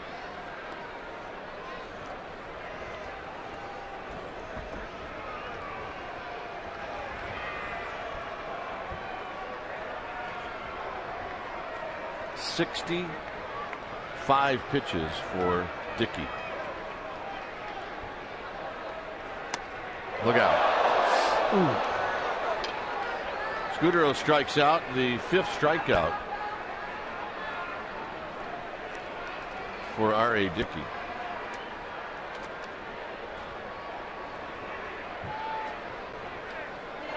Giants and D-backs will be going at it on Friday night. Pregame live on Comcast Sportsnet Bay Area. We begin at 6. And then we'll have the game for you right at 6:30. It is a big series, Giants and D-backs. All 3 games on Comcast Sportsnet Bay Area coming to you from Chase Field. Here's Sandoval, who shoots this one right to Izturis, who makes a diving catch.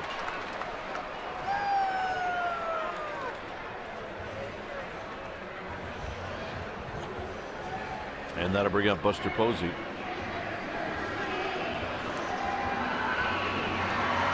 Jose Mijar's heading down to the Giants bullpen.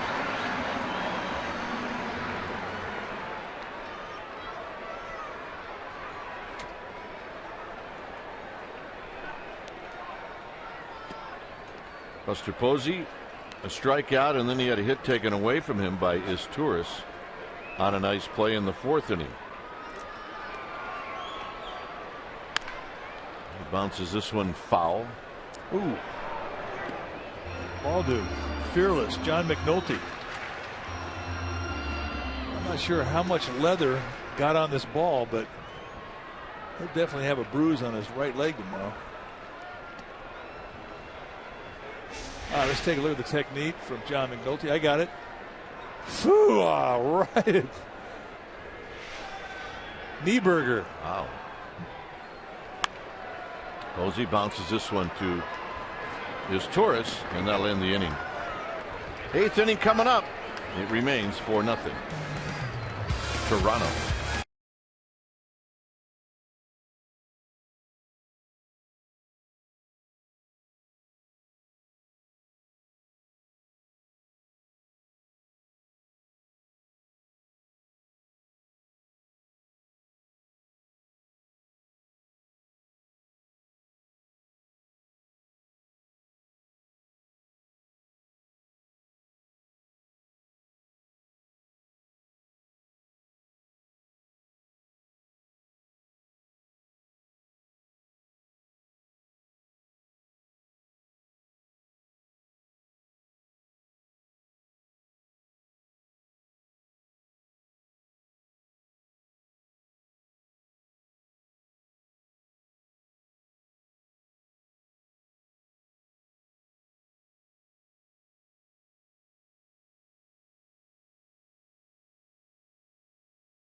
Is brought to you by Xfinity, home of the most live sports.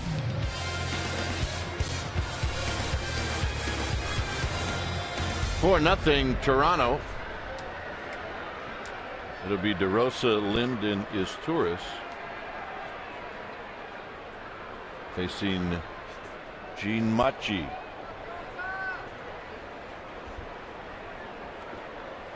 So Machi got 3 outs in the 7th.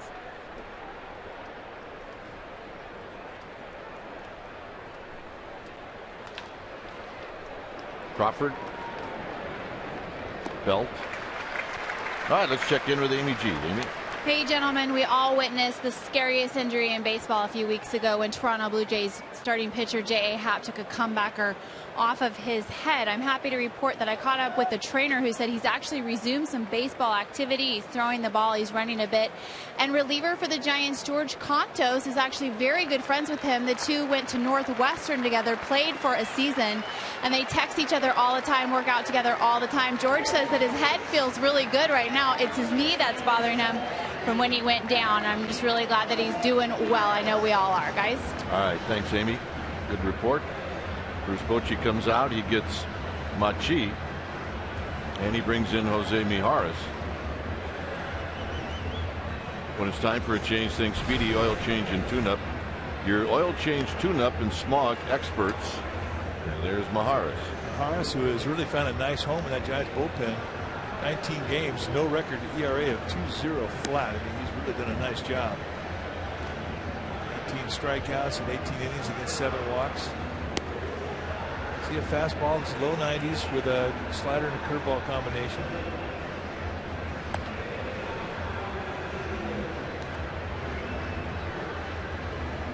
Well, now's a good time to ask, have you packed?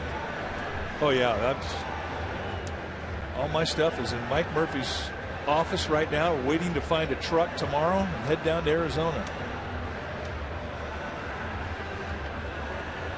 Arizona for 3, Pittsburgh for 3, Atlanta for 3. And a late Sunday game with the Giants and Braves having an 8 o'clock Atlanta time game. Which means I'm actually glad. Gives us more time to spend in Atlanta. It's going to be a warm road trip. So pack light. Leave your heavy jackets at home.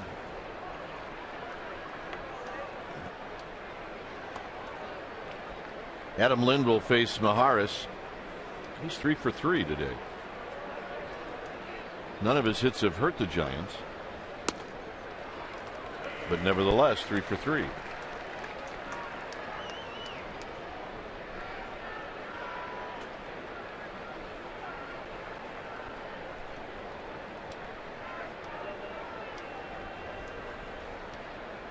The 0-1 popped up. Pablo Sandoval. And the Panda by that sidewall makes the catch. Not an easy play.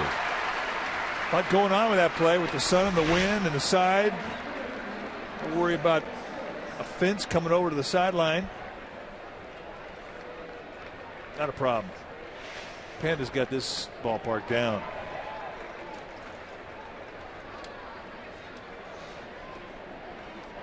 Here's his Torres.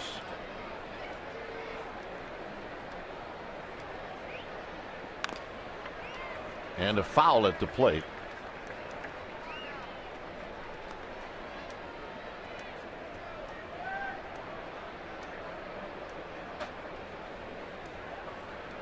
Four nothing Toronto here in the 8th inning. As Torres takes low and away. Today in Phoenix, 103. Is that what you're talking about? Heat? It'll be 108 on Friday. Crawford's got it on one hop. He'll get up, he'll throw, got him. Wow. One shortstop takes a hit away from another. And he just seems to make one of these a game. And his ability to get up quickly and that strong and accurate arm,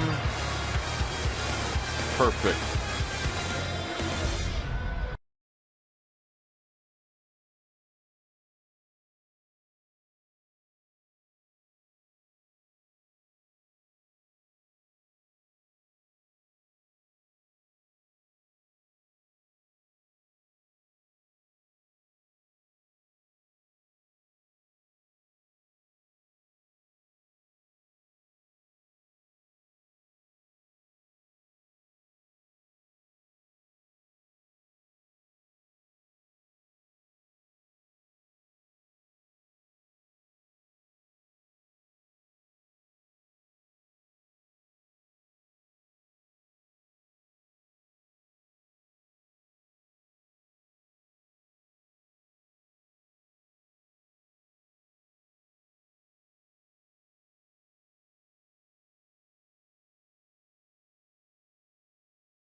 Well, on Wednesday, July 10th, the Giants are going to hold their annual slumber party presented by AT&T.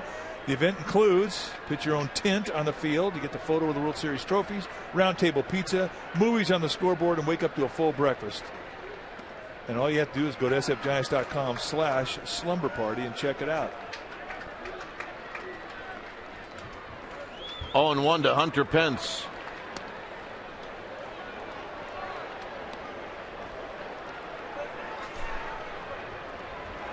Pence is 0 for 2. Hit a ball to the wall in the 5th. Just a little bit out towards the end of the bat. I thought he had a chance when he left the bat. As strong as he is, he doesn't have to nut it to get it out of here.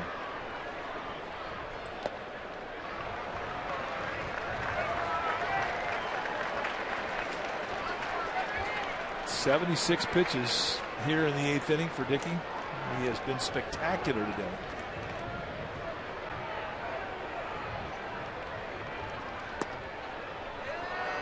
Dickey doesn't look like a former Cy Young Award winner today. Yes, he has.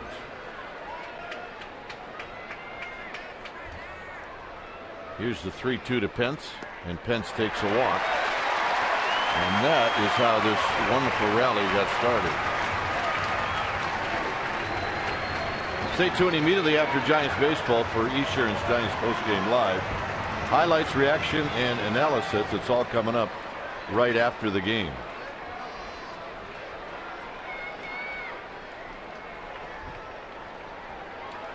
So here's Belt.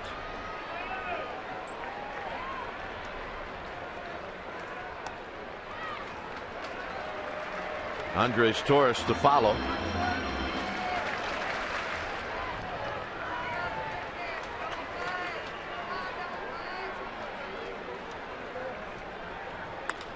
Belt drives this one to left. Belt retired, 1 out. And that'll bring to the plate Andres Torres.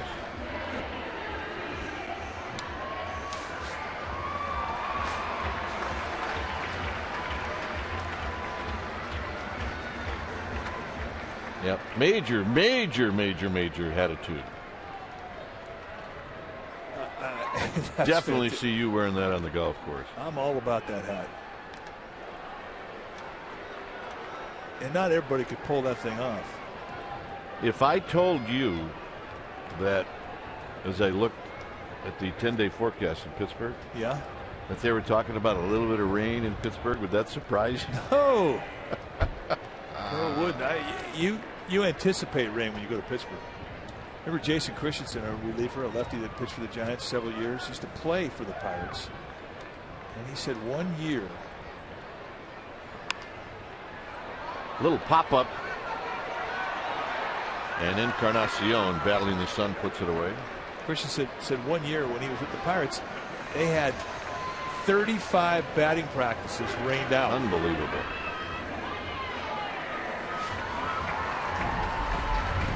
Brandon Crawford coming up, and this is how it ended for the Blue Jays in the 8th inning. Just a one-hop topspin bullet to the left, and Crawford goes over, smothers it, gets up, and rifles a strike to the joy of Jose Mijares. And we take the guy for granted. We see something remarkable from his glove every day. Every day. Plus, he makes all the routiners. All of them.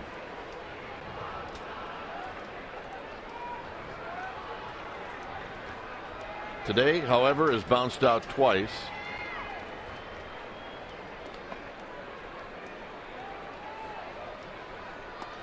Dickey's pitch is way outside. He's thrown 84 pitches.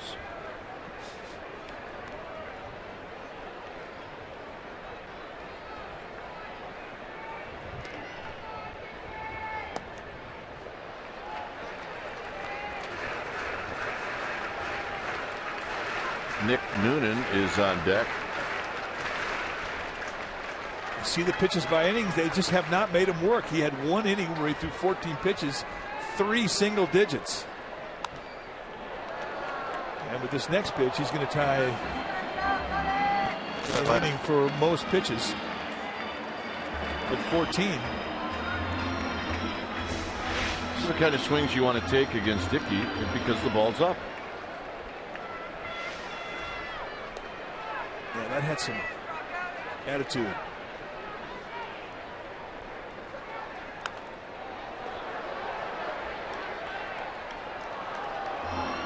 That was another philosophy a lot of guys used to have, hit knuckleball or swing hard in case you hit it.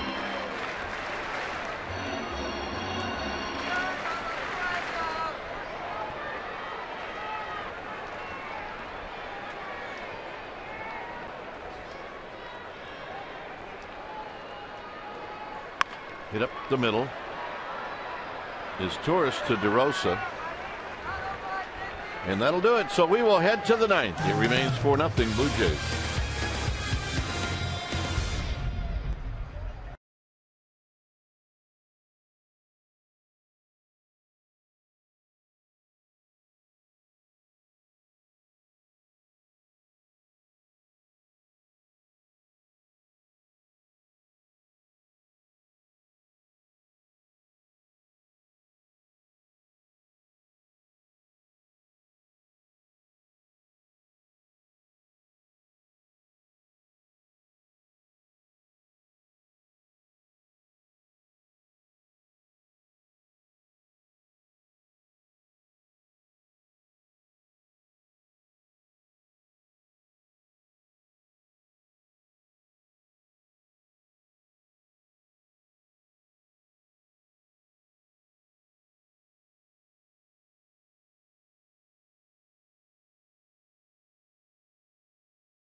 Sportsnet Bay Area. It's a 4-0 lead for Toronto. Stay tuned for the post-game wrap in just a bit, and I'll also talk about the game with Murph and Mac tomorrow morning on KMBR 680.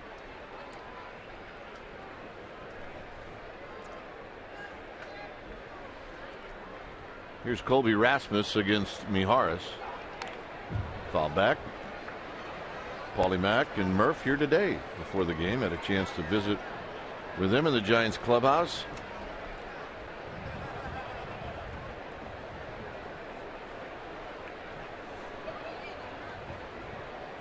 Rasmus is 0 for 2.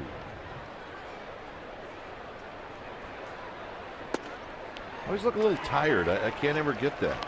You ever notice that? Murph and Mack? Yeah. They're always tired. They get no sleep. That's what happens. You have to get up every morning at 3:30 to go to work.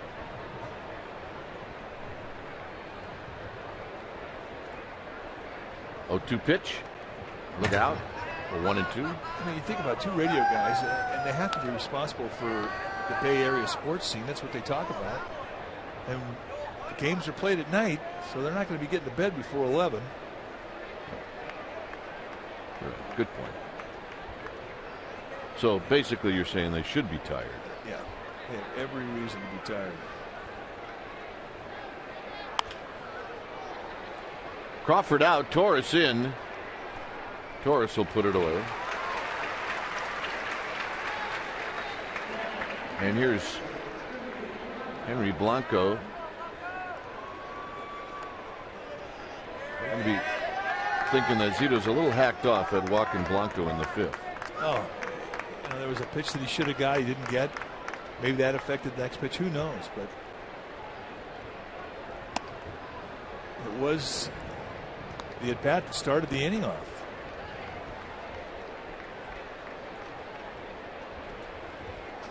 Just an unfortunate turn of events.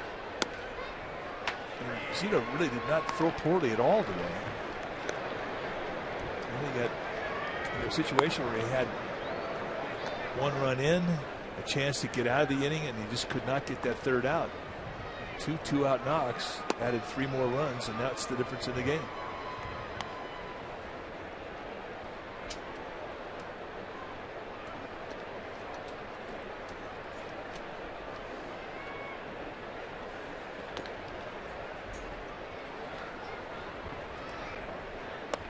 So if you're a player towards the end of your career, maybe at the end of your career, yeah, there's like a few jobs that you can have to stay in the game. Foul. You can coach, you can broadcast, you can manage, or catch a knuckleballer. That's it. Hank White, as good a shape as he's in, catches one every 5 days. Dickey's 38. Figure he throws another 7 years. You may see a 49-year-old catcher. That can hit. And the same guy almost did it again. They ought to just throw that guy out just for principle. Seriously. I don't understand it. I mean, it's epidemics this year in regards to. Don't touch it! Well, that guy, you have to let him go. He just has bad ability. But everybody should know. Yeah.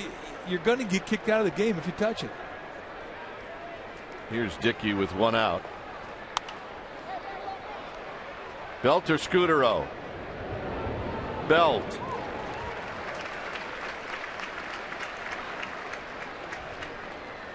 Interference with baseballs in play will result in ejection from the ballpark. And then maybe in Sharpie underneath that say, and will be shot. Yeah, every time. And it doesn't matter how good of a guy you are or how good of a fan you are. You could be Mother Teresa. You're going out.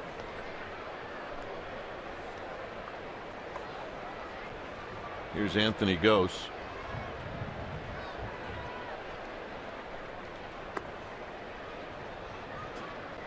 But oh well. What are you going to do? We can only inform.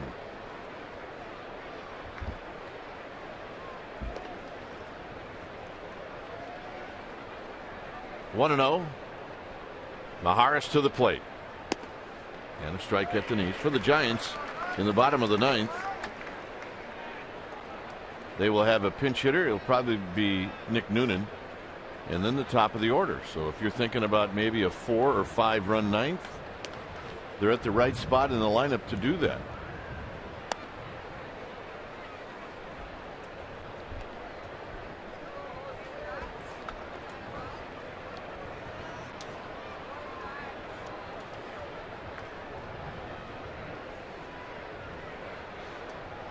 Blanco at second. The hit by Blanco, number 8 in the game for the Blue Jays.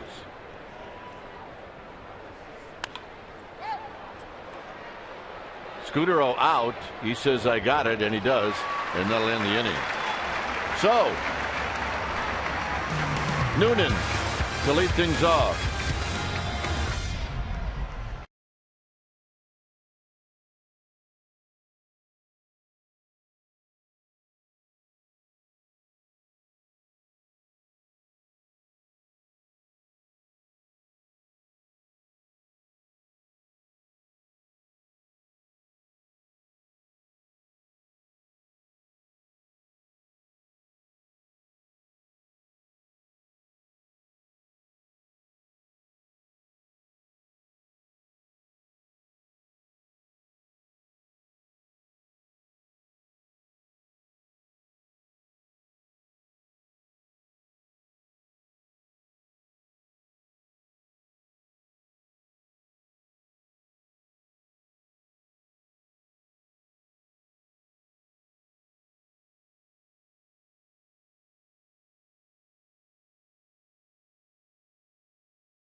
Jerry Dickey's been very, very good. He's only allowed one hit. Well, he's had 3 career one-hitters. 2 of them he had last year. Definitely 3 outs away from his best outing as a Blue Jay. They keep waiting for him to get on track. Well, he can't look any better than he's looked today.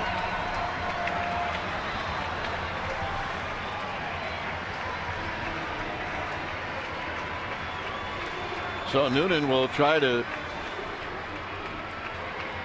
get on base to make things interesting. So will Blanco, Scudero, and Sandoval.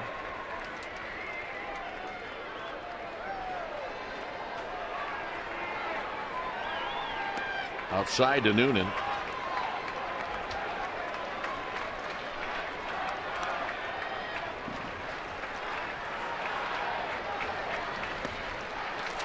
Noonan may have been taking a strike and doing so. It's 1 ball and 1 strike. I do kind of feel sorry for guys like Noonan or Pill had to get the pinch hit, and you got to face a guy with a knuckleball. I mean, that's a funky at bat. It is. You almost want to go up there and just lean into one.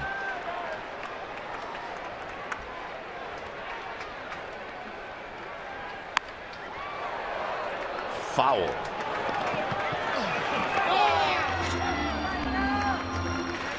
There you go. That was foul. Have at it.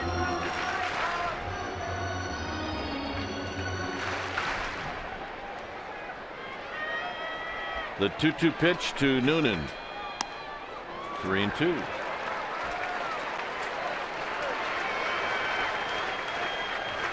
Casey Jansen, the closer for the Blue Jays, in their bullpen, stretching out. Noonan right at Rasmus. 1 out. And here's Blanco.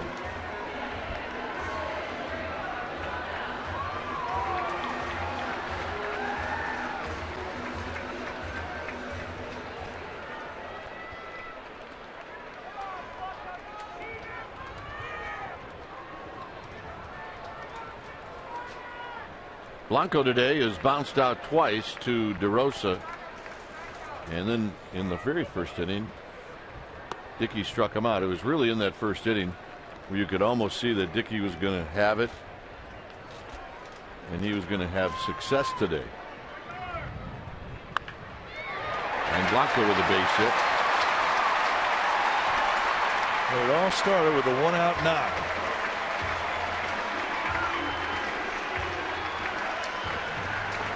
Well, you're right. I mean, the first 4 hitters of this game, Dickey struck out 3 of them, including Sandoval and Posey. And it really set the tone for this game. It just hasn't been much noise.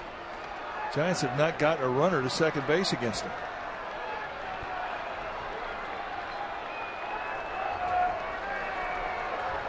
So here's Scudero.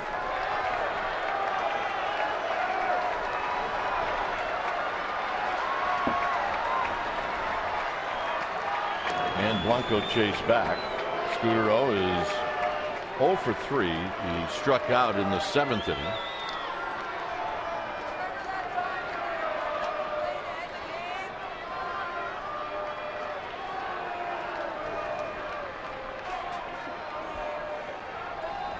Outside, and it's 1 ball and no strikes. The next pitch from Dickey will be 98. I don't even know if you can. Pitch count is relevant to a knuckleballer. No, I don't think it is. 2-0.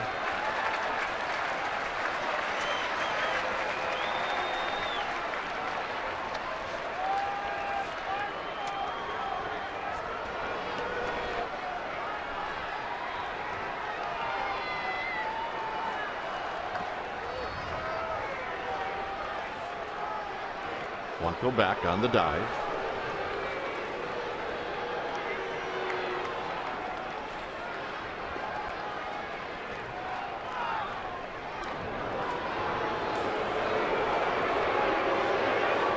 Dickey maybe just buying some time. Either that or he has an incentive clause for throwing over to first. 3-0. You have a 4-run lead, you're 2 outs from the end of this ball game. You're paying a little bit too much attention to that guy at first. Absolutely.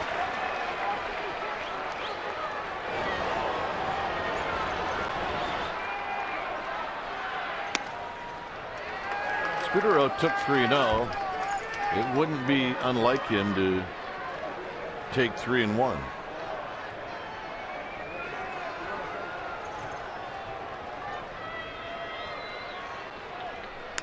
And he hooks this one foul. It's 3-2.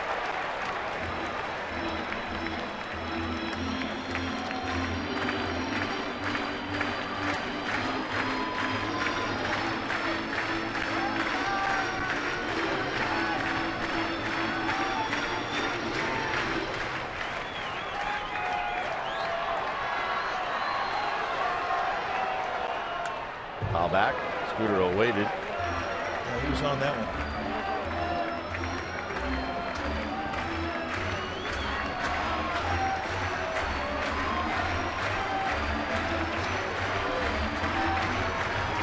So it's 3-2 with 1 out, 1 on, 4-0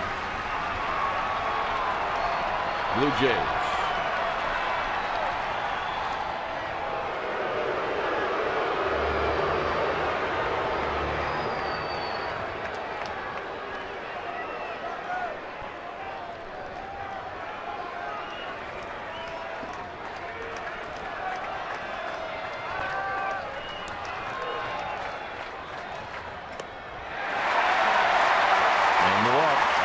Going to be it for Dickey, I think.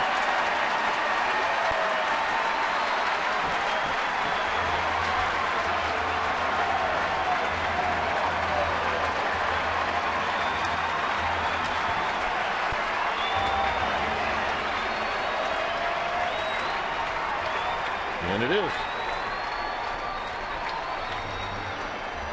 When it's time for a change, think Speedy. Oil change and tune-up. Your oil change tune-up and smog experts. We'll be back. 4-0 Blue Jays.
Ninth. It's time for a change thing. Speedy oil change and tune-up. The oil change tune-up with smog expert. Casey Jansen, the closer for the Blue Jays, coming into this ball game. Jansen, the 31-year-old right-hander, 6'3", 205-pounder out of Southern California, went to UCLA. In his 7th year at the big league level, very, very good control pitcher. 19 walks against 19 strikeouts against 1 walk. You're going to see a low 90s fastball, a good cutter, and a curveball. All 3 pitches are pitches that he has no problem throwing any time to both sides of the plate. So here's Sandoval. And Sandoval doesn't wait around as it's wrapped foul. Sandoval has never faced Casey Jansen. That's not during the regular season.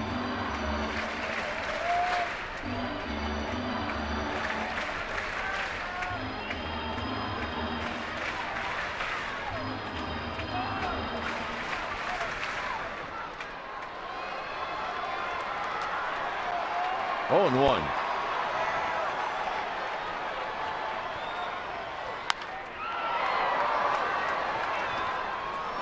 Fastball in, pulls to right. Fastball away, goes to left. I'm not sure if either one was a strike. But I think after facing a knuckleball all day long, seeing anything that looks like a normal pitch, you get pretty excited about it.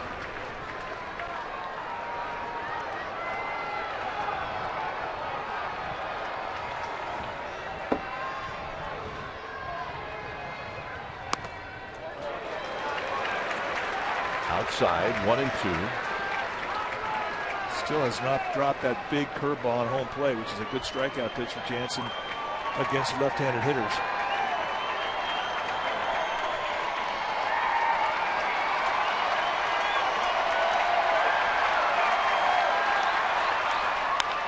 Hit on the ground. Encarnacion to DeRosa to first. And that's a double play, and that's the ball game. So the Giants split this two-game series. The overall series goes to the Blue Jays. So the Blue Jays play the Giants tough in these 4 games. Hey, just a little bit of too much R.A. Dickey today. He was spectacular. 8+ innings where he allowed just a couple of knocks, no runs. So the Giants, they split here. They take a day off, and then they start one of the more critical road trips of the year on Friday. R.A. Dickey beats him twice this year. Final score, Blue Jays 4, Giants nothing. Esurance Giants post-game live.